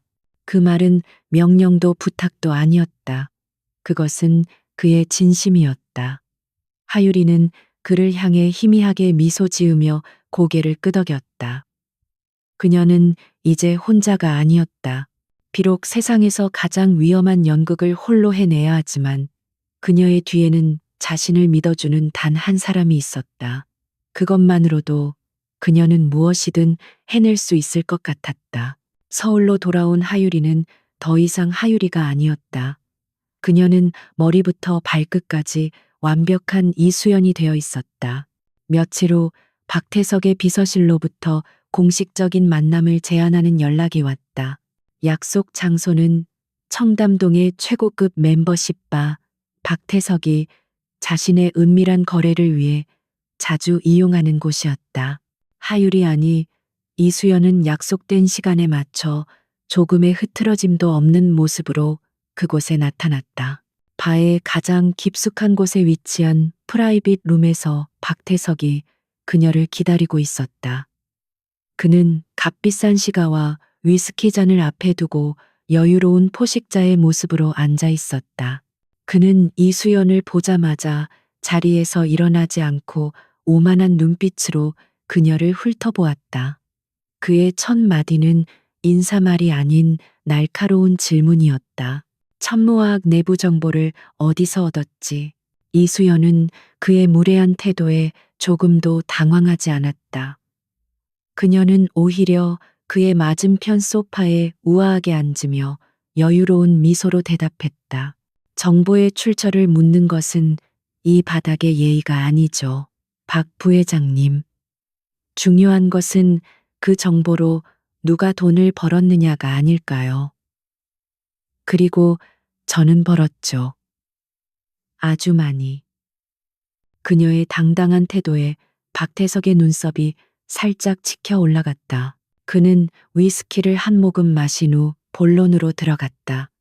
좋아, 시간 끄는 건 빛이 피곤한 일이니까. 당신 뭘 원하지 내게 접근한 이유가 있을 텐데. 이수연은 기다렸다는 듯이 가방에서 태블릿 PC를 꺼내 그에게 내밀었다. 화면에는 복잡한 도표와 자금 흐름도가 펼쳐져 있었다. 저는 부회장님의 돈에 관심 없습니다.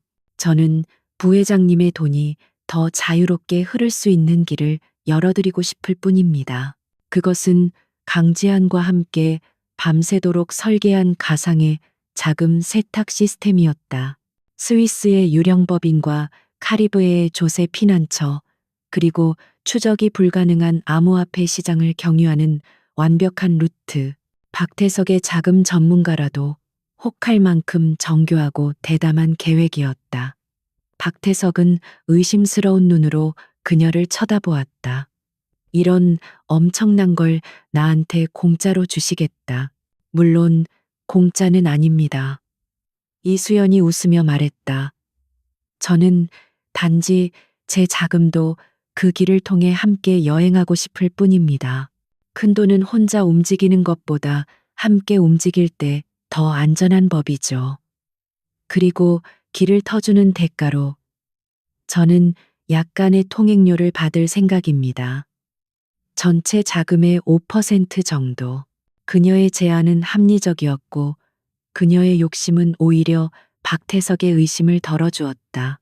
하지만 박태석은 쉽게 믿는 사람이 아니었다.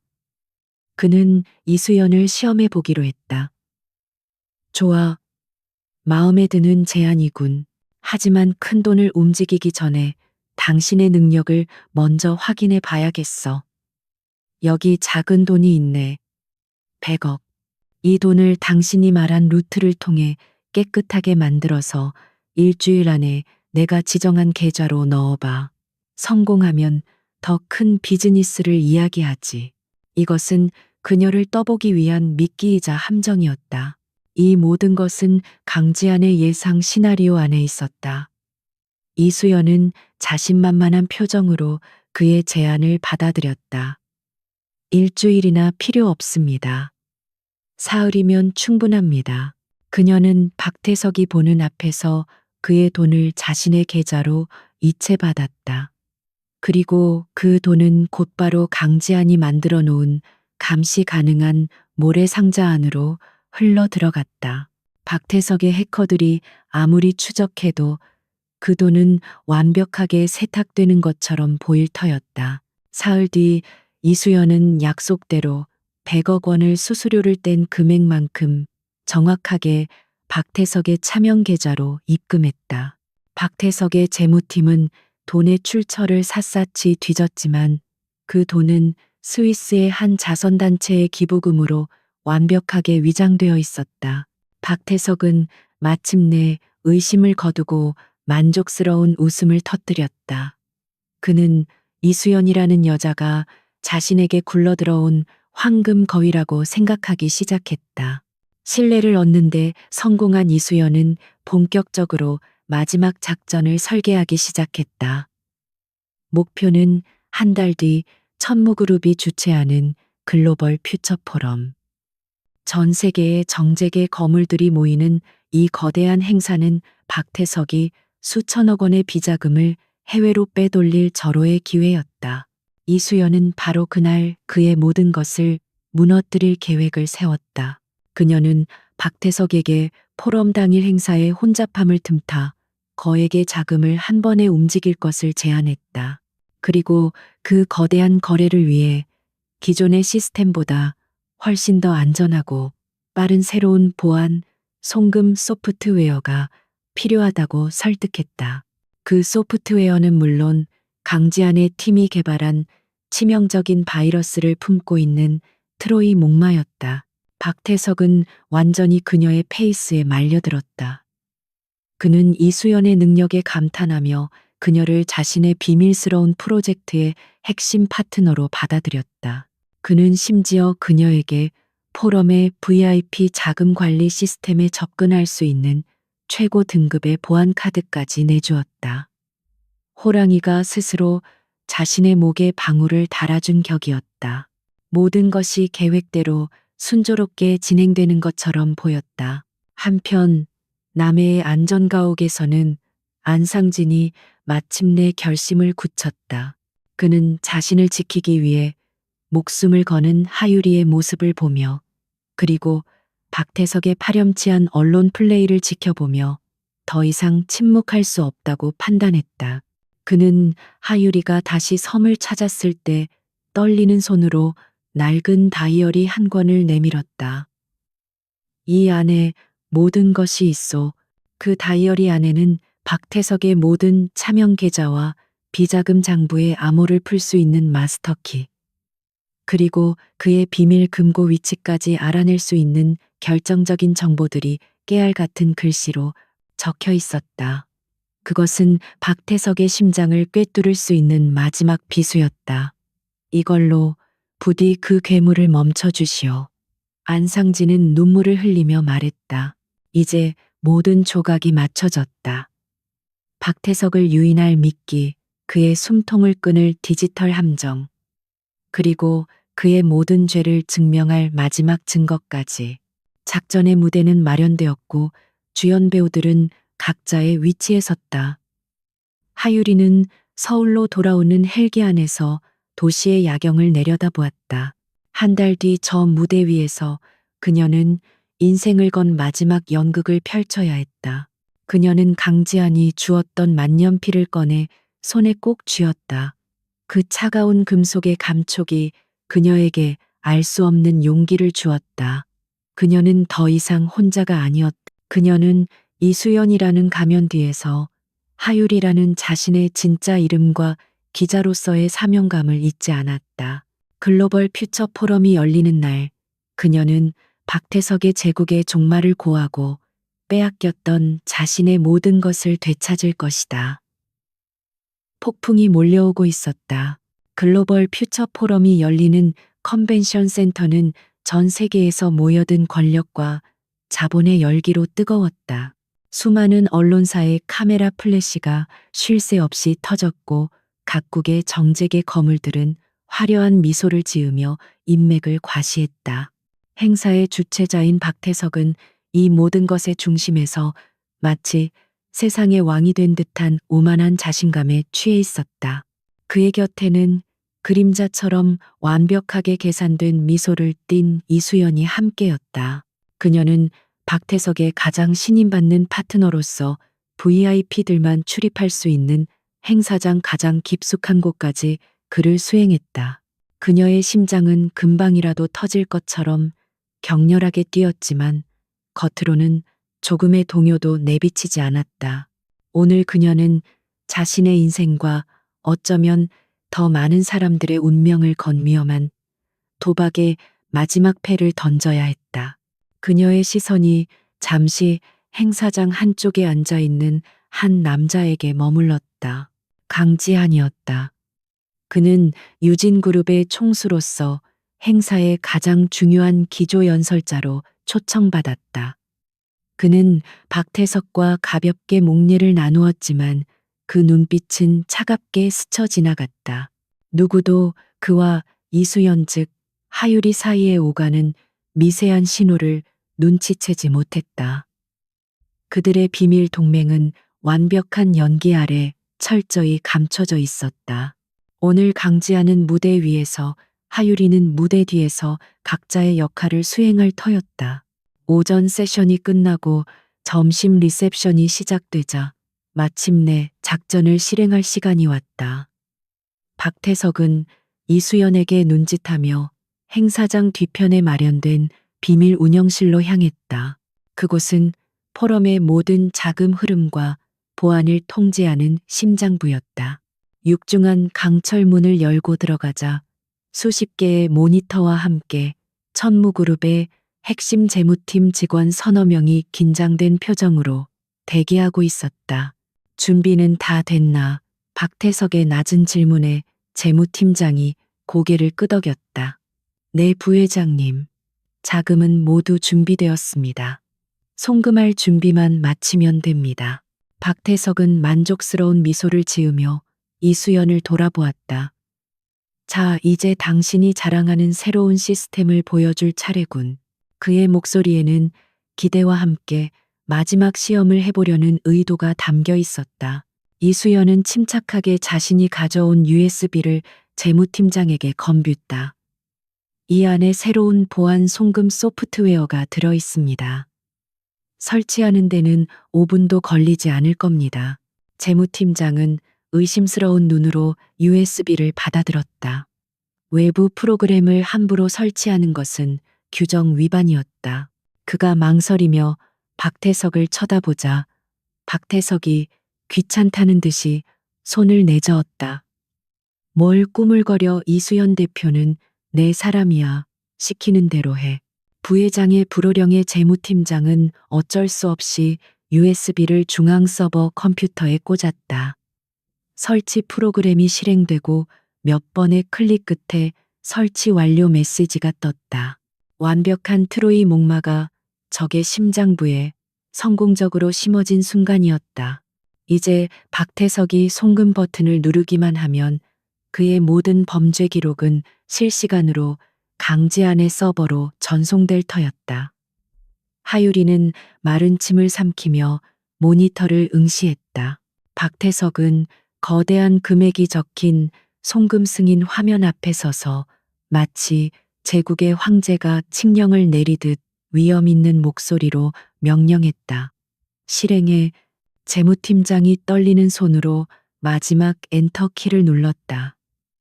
수천억 원의 검은 돈이 이수연이 설계한 그리고 강지한이 감시하는 거대한 파이프라인을 통해 흐르기 시작했다.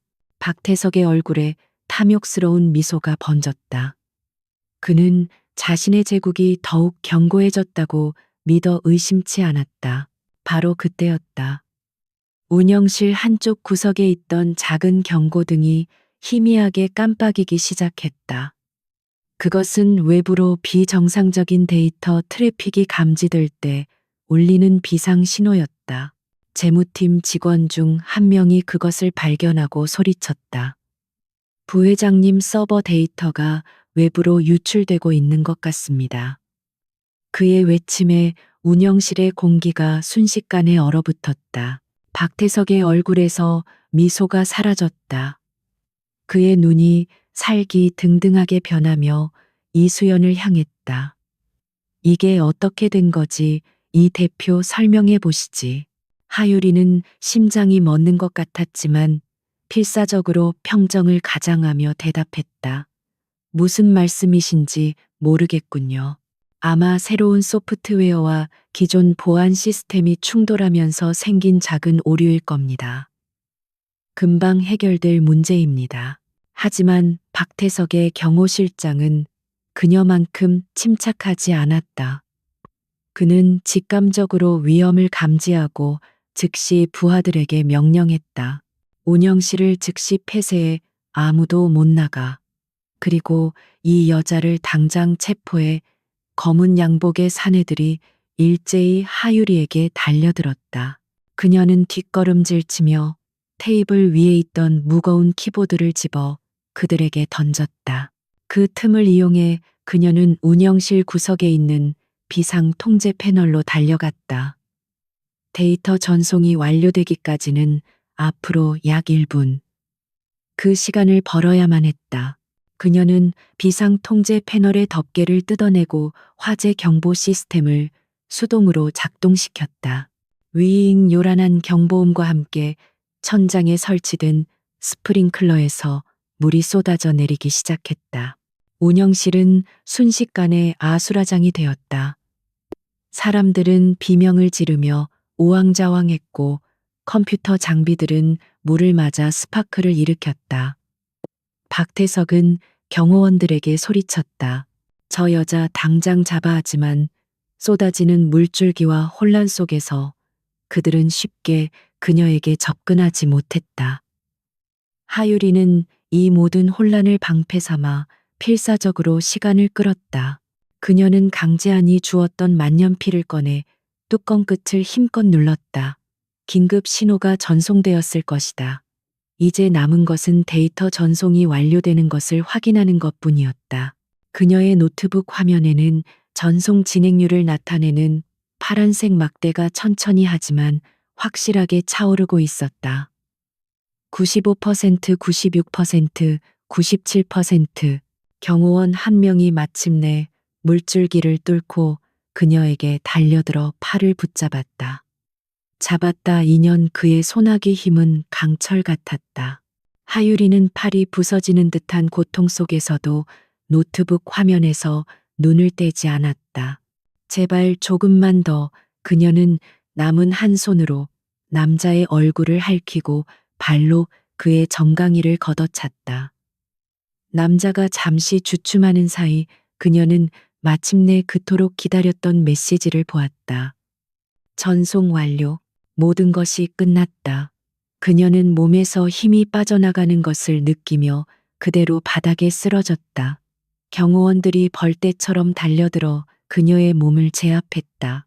박태석은 물에 젖은 생쥐꼴을 한 채 분노로 이글거리는 눈으로 그녀에게 다가왔다. 내년 정체가 뭐냐? 대체 누구의 사주를 받은 거지?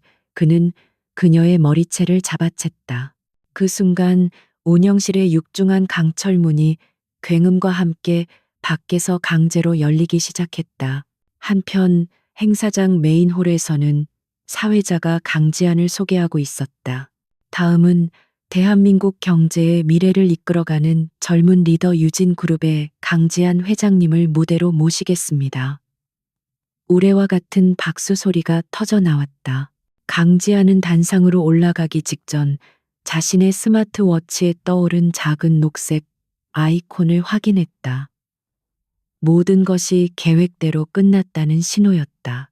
그는 희미한 미소를 지으며 이제 곧 시작될 진짜 폭풍을 향해 발걸음을 옮겼다.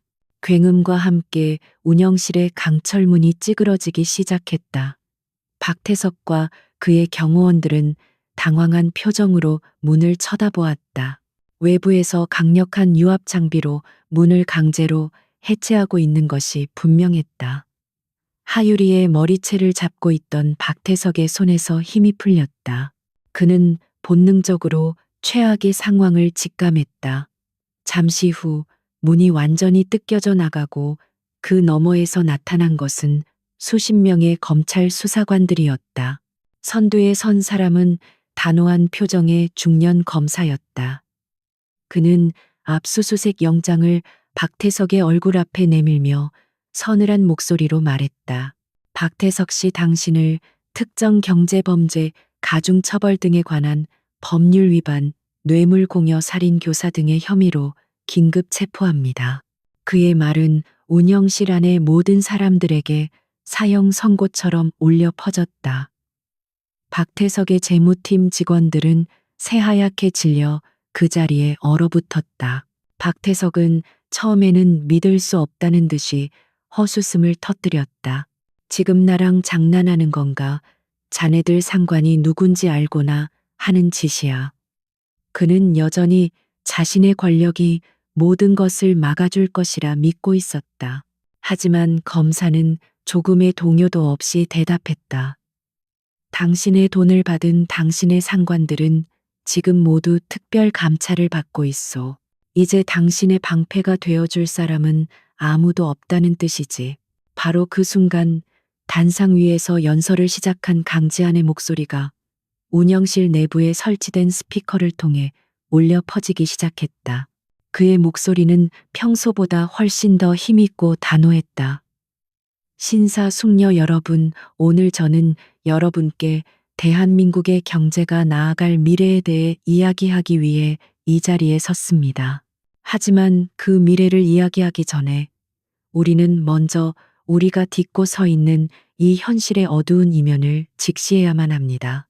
강지한의 말에 행사장은 술렁이기 시작했다. 그의 연설은 예정된 원고와는 완전히 다른 내용이었다. 강지한은 연단 옆에 설치된 거대한 스크린을 가리켰다. 지금부터 여러분께서는 한 용감한 기자가 자신의 목숨을 걸고 파헤친 진실을 목격하게 될 것입니다. 이것은 단지 한 기업의 비리에 대한 이야기가 아닙니다. 이것은 우리의 사회가 얼마나 깊이 썩어 들어가고 있는지에 대한 고발입니다.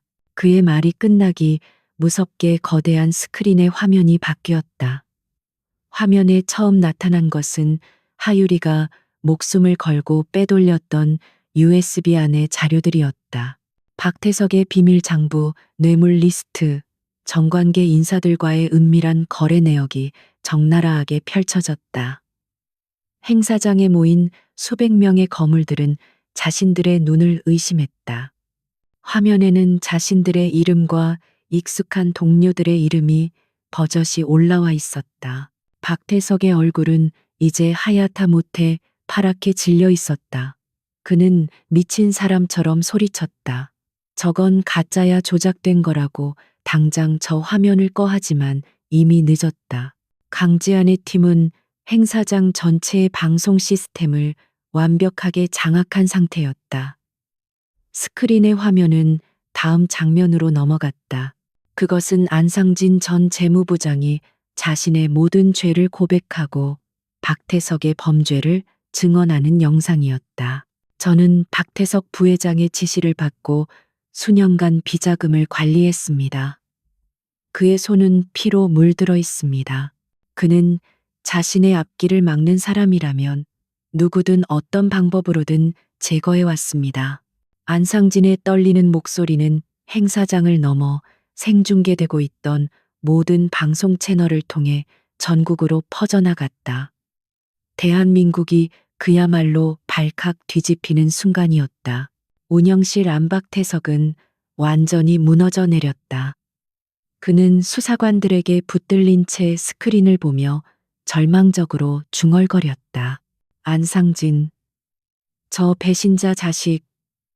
그는 마지막 발악처럼 하유리에게 달려들려 했지만 수사관들에게 제압당해 바닥에 내동댕이 쳐졌다. 그의 눈에는 더 이상 오만함 대신 모든 것을 잃은 자의 공허함과 증오만이 가득했다. 강지한의 연설은 계속되었다. 그는 스크린에 마지막 영상을 띄웠다. 그것은 하유리가 이수연으로서 박태석에게 접근하고 그를 속여 함정에 빠뜨리는 모든 과정이 담긴 몰래카메라 영상이었다.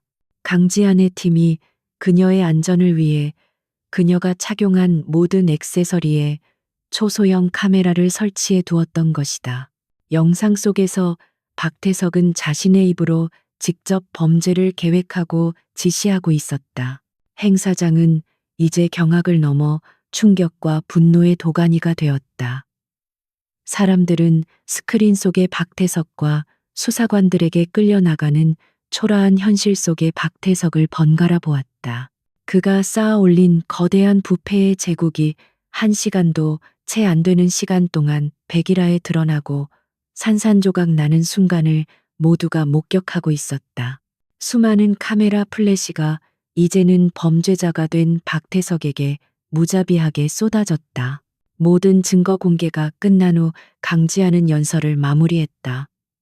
이 모든 진실을 밝혀낸 영웅은 제가 아닙니다. 자신의 모든 것을 잃어가면서도 끝까지 진실을 포기하지 않았던 한 기자가 있었습니다. 세상은 그녀를 자격 없는 자라 부르며 손가락질했지만 그녀는 오늘 우리 모두에게 진정한 용기가 무엇인지를 보여주었습니다. 그녀의 이름은 하유리입니다. 그의 말이 끝나자 스크린에는 온몸이 물에 젖은 채 수사관들의 보호를 받으며 운영실을 나오는 하유리의 모습이 클로즈업 되었다. 초라한 행색이었지만 그녀의 눈빛은 그 어느 때보다도 강하고 맑게 빛나고 있었다. 행사장에 있던 모든 사람들이 그리고 TV를 통해 이 장면을 지켜보던 모든 국민들이 그녀의 얼굴을 보았다. 그들은 자신들이 얼마나 어리석게 거짓에 선동당했는지를 깨달았다. 박태석이 수사관들에게 끌려나가고 하유리는 구급차에 실려 병원으로 이송되었다. 그녀가 컨벤션 센터를 빠져나오는 길에는 수많은 기자들이 몰려들었다. 하지만 이번에는 그 누구도 그녀에게 무례한 질문을 던지지 않았다. 그들은 마치 영웅을 맞이하듯 그녀를 향해 플래시를 터뜨렸다. 불과 얼마 전까지만 해도 그녀를 사회적으로 매장시켰던 바로 그들이었다. 세상의 평가는 이토록 가볍고 허무한 것이었다. 며칠 후 대한민국은 박태석 게이트의 후폭풍으로 연일 시끄러웠다. 수십 명의 정관계 인사와 기업인들이 줄줄이 검찰에 소환되었다. 천무그룹은 창립 이래 최대의 위기를 맞았고 주가는 폭락했다. 박태석은 모든 혐의를 부인했지만 하유리와 강지한이 제시한 증거들은 너무나도 명백하고 압도적이었다. 그가 빠져나갈 구멍은 어디에도 없었다. 그의 말이 끝나자 스크린에는 온몸이 물에 젖은 채 수사관들의 보호를 받으며 운영실을 나오는 하유리의 모습이 클로즈업 되었다. 초라한 행색이었지만 그녀의 눈빛은 그 어느 때보다도 강하고 맑게 빛나고 있었다. 행사장에 있던 모든 사람들이 그리고 TV를 통해 이 장면을 지켜보던 모든 국민들이 그녀의 얼굴을 보았다. 그들은 자신들이 얼마나 어리석게 거짓에 선동당했는지를 깨달았다. 그녀가 머물고 있는 곳으로 한 통의 편지가 배달되었다. 발신인은 안상진이었다. 편지에는 짧은 감사 인사와 함께 그가 평생 모아온 돈의 일부를 떼어 사회에 환원하고 싶다는 내용이 담겨 있었다. 그는 하유리 덕분에 인생을 다시 시작할 용기를 얻었다고 했다. 그녀는 편지를 읽으며 조용히 미소 지었다. 그녀의 싸움이 한 사람의 인생을 구원한 것이다. 그것만으로도 그녀가 겪었던 모든 고통은 보상받을 가치가 있었다. 진실은 마침내 승리했다. 한 달이라는 시간이 흘렀다. 대한민국을 뒤흔들었던 박태석 게이트는 법의 심판대 위에서 하나씩 정리되고 있었다. 박태석에게는 무기징역이 구형되었고 그와 결탁했던 수많은 권력자들도 차례차례 법의 처벌을 받았다. 천무그룹은 전문 경영인 체제로 전환되어 대대적인 개혁에 들어갔다. 세상은 조금씩 제자리를 찾아가는 듯했다. 그리고 그 모든 폭풍의 중심에 있었던 하유리는 대중의 시선에서 사라져 조용한 시간을 보내고 있었다. 그러던 어느 날 그녀가 마침내 침묵을 깨고 한 방송사의 저녁 뉴스 프로그램에 단독으로 출연한다는 소식이 전해졌다. 그것은 대한민국에서 가장 신뢰받는 앵커가 진행하는 가장 영향력 있는 시사 프로그램이었다. 그녀가 자신의 입으로 모든 사건의 전말을 이야기하는 첫 번째 자리가 될 터였다. 방송국은 시청률 기록을 경신할 것이라며 떠들썩했고 온 국민의 시선이 그녀에게로 향했다. 방송 당일 하유리는 담담한 표정으로 방송국에 들어섰다. 불과 몇 달 전 해고당한 채 쫓겨났던 그 공간이었지만 이제 모든 것이 달라져 있었다. 방송국의 모든 직원들은 그녀를 향해 존경과 경외의 눈빛을 보내며 길을 터주었다. 과거 그녀를 비난하고 외면했던 사람들조차 이제는 그녀의 용기를 칭송했다. 그녀는 그들의 위선을 비웃지 않았다. 그저 묵묵히 자신의 대기실로 향할 뿐이었다. 마침내 생방송이 시작되고 그녀는 앵커와 마주 앉았다. 조명이 켜지고 카메라에 빨간 불이 들어왔다. 그녀는 더 이상 긴장하거나 두려워하지 않았다. 수많은 시련을 겪는 동안 그녀의 내면은 누구도 쉽게 부술 수 없는 강철처럼 단단해져 있었다. 앵커는 조심스럽고 정중한 태도로 그녀에게 질문을 던지기 시작했다. 하유리 씨, 지난 몇 달간 정말 힘든 시간을 보내셨습니다. 지금 심경이 어떠신지 먼저 여쭤보고 싶습니다. 앵커의 질문에 하유리는 희미하게 미소 지으며 대답했다. 길고 어두운 터널을 막 빠져나온 기분입니다. 아직은 모든 것이 조금 낯설지만 저를 믿고 응원해 주신 많은 분들 덕분에 용기를 낼 수 있었습니다. 그녀의 목소리는 차분했지만 그 안에는 깊은 울림이 있었다. 인터뷰는 순조롭게 진행되었다. 그녀는 자신이 어떻게 천무그룹의 비리를 처음 인지하게 되었는지, 어떤 위협을 받았는지, 그리고 어떻게 절망 속에서도 희망을 잃지 않았는지를 담담하게 이야기했다. 그녀는 강지한과의 비밀 동맹에 대해서는 한마디도 언급하지 않았다. 그것은 그와의 약속이자 이제는 그녀가 지켜야 할 새로운 신이었다. 그녀는 모든 공을 익명의 제보자들과 진실을 믿어준 소수의 사람들에게 돌렸다. 전 국민이 그녀의 이야기에 숨을 죽이고 귀를 기울였다. 그녀의 용기와 신념은 많은 사람들에게 깊은 감동과 영감을 주었다. 인터뷰가 막바지에 이를 무렵 앵커가 마지막 질문을 던졌다. 정말 많은 것을 이루셨습니다. 이제 기자 하유리가 아닌 인간 하유리로서 앞으로 어떤 삶을 살고 싶으신가요? 그것은 그녀의 새로운 시작을 축복하는 따뜻한 질문이었다. 하유리는 잠시 생각에 잠겼다.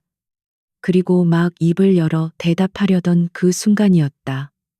아무도 예상하지 못한 일이 벌어졌다. 굳게 닫혀 있던 스튜디오의 문이 갑자기 열리고 한 남자가 안으로 성큼성큼 걸어 들어왔다. 모든 스태프들과 앵커 그리고 하유리의 눈이 그에게로 향했다. 유진그룹의 총수 강지한이었다. 스튜디오는 그야말로 아수라장이 되었다.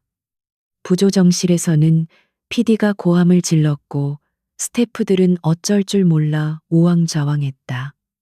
생방송 사상 초유의 사태였다. 하지만 강지한은 주변의 혼란에 조금도 개의치 않고 오직 하유리만을 바라보며 그녀에게로 다가왔다. 그의 등장에 하유리는 너무 놀라 자리에서 얼어붙고 말았다. 강지한은 멍하니 서 있는 앵커에게서 마이크를 건네받았다. 그리고는 전국의 시청자들이 보고 있는 카메라를 향해, 그리고 하유리를 향해 입을 열었다. 갑작스럽게 난입한 점 시청자 여러분과 방송 관계자분들께 사과드립니다. 하지만 저는 오늘 이 자리에서 반드시 해야만 하는 이야기가 있습니다. 그의 목소리는 스튜디오 전체를 압도하는 카리스마가 있었다. 그는 먼저 자신이 박태석 게이트를 무너뜨리는데 어떤 역할을 했는지를 간략하게 밝혔다. 사람들은 재벌 총수가 직접 부패와의 전쟁을 벌였다는 사실에 다시 한번 경악했다. 하지만 제가 오늘 이 이야기를 하는 것은 저의 공을 내세우기 위함이 아닙니다. 저는 단지 제가 지켜본 한 위대한 사람에 대한 이야기를 하고 싶을 뿐입니다. 그는 시선을 돌려 하유리를 바라보았다. 그의 눈빛은 그 어느 때보다도 진지하고 따뜻했다. 제가 처음 그녀를 알게 되었을 때 그녀는 모든 것을 잃은 상태였습니다. 직장 명예 세상의 신뢰까지 모두가 그녀에게 등을 돌리고 자격 없는 자라며 돌을 던졌습니다. 하지만 그녀는 무너지지 않았습니다.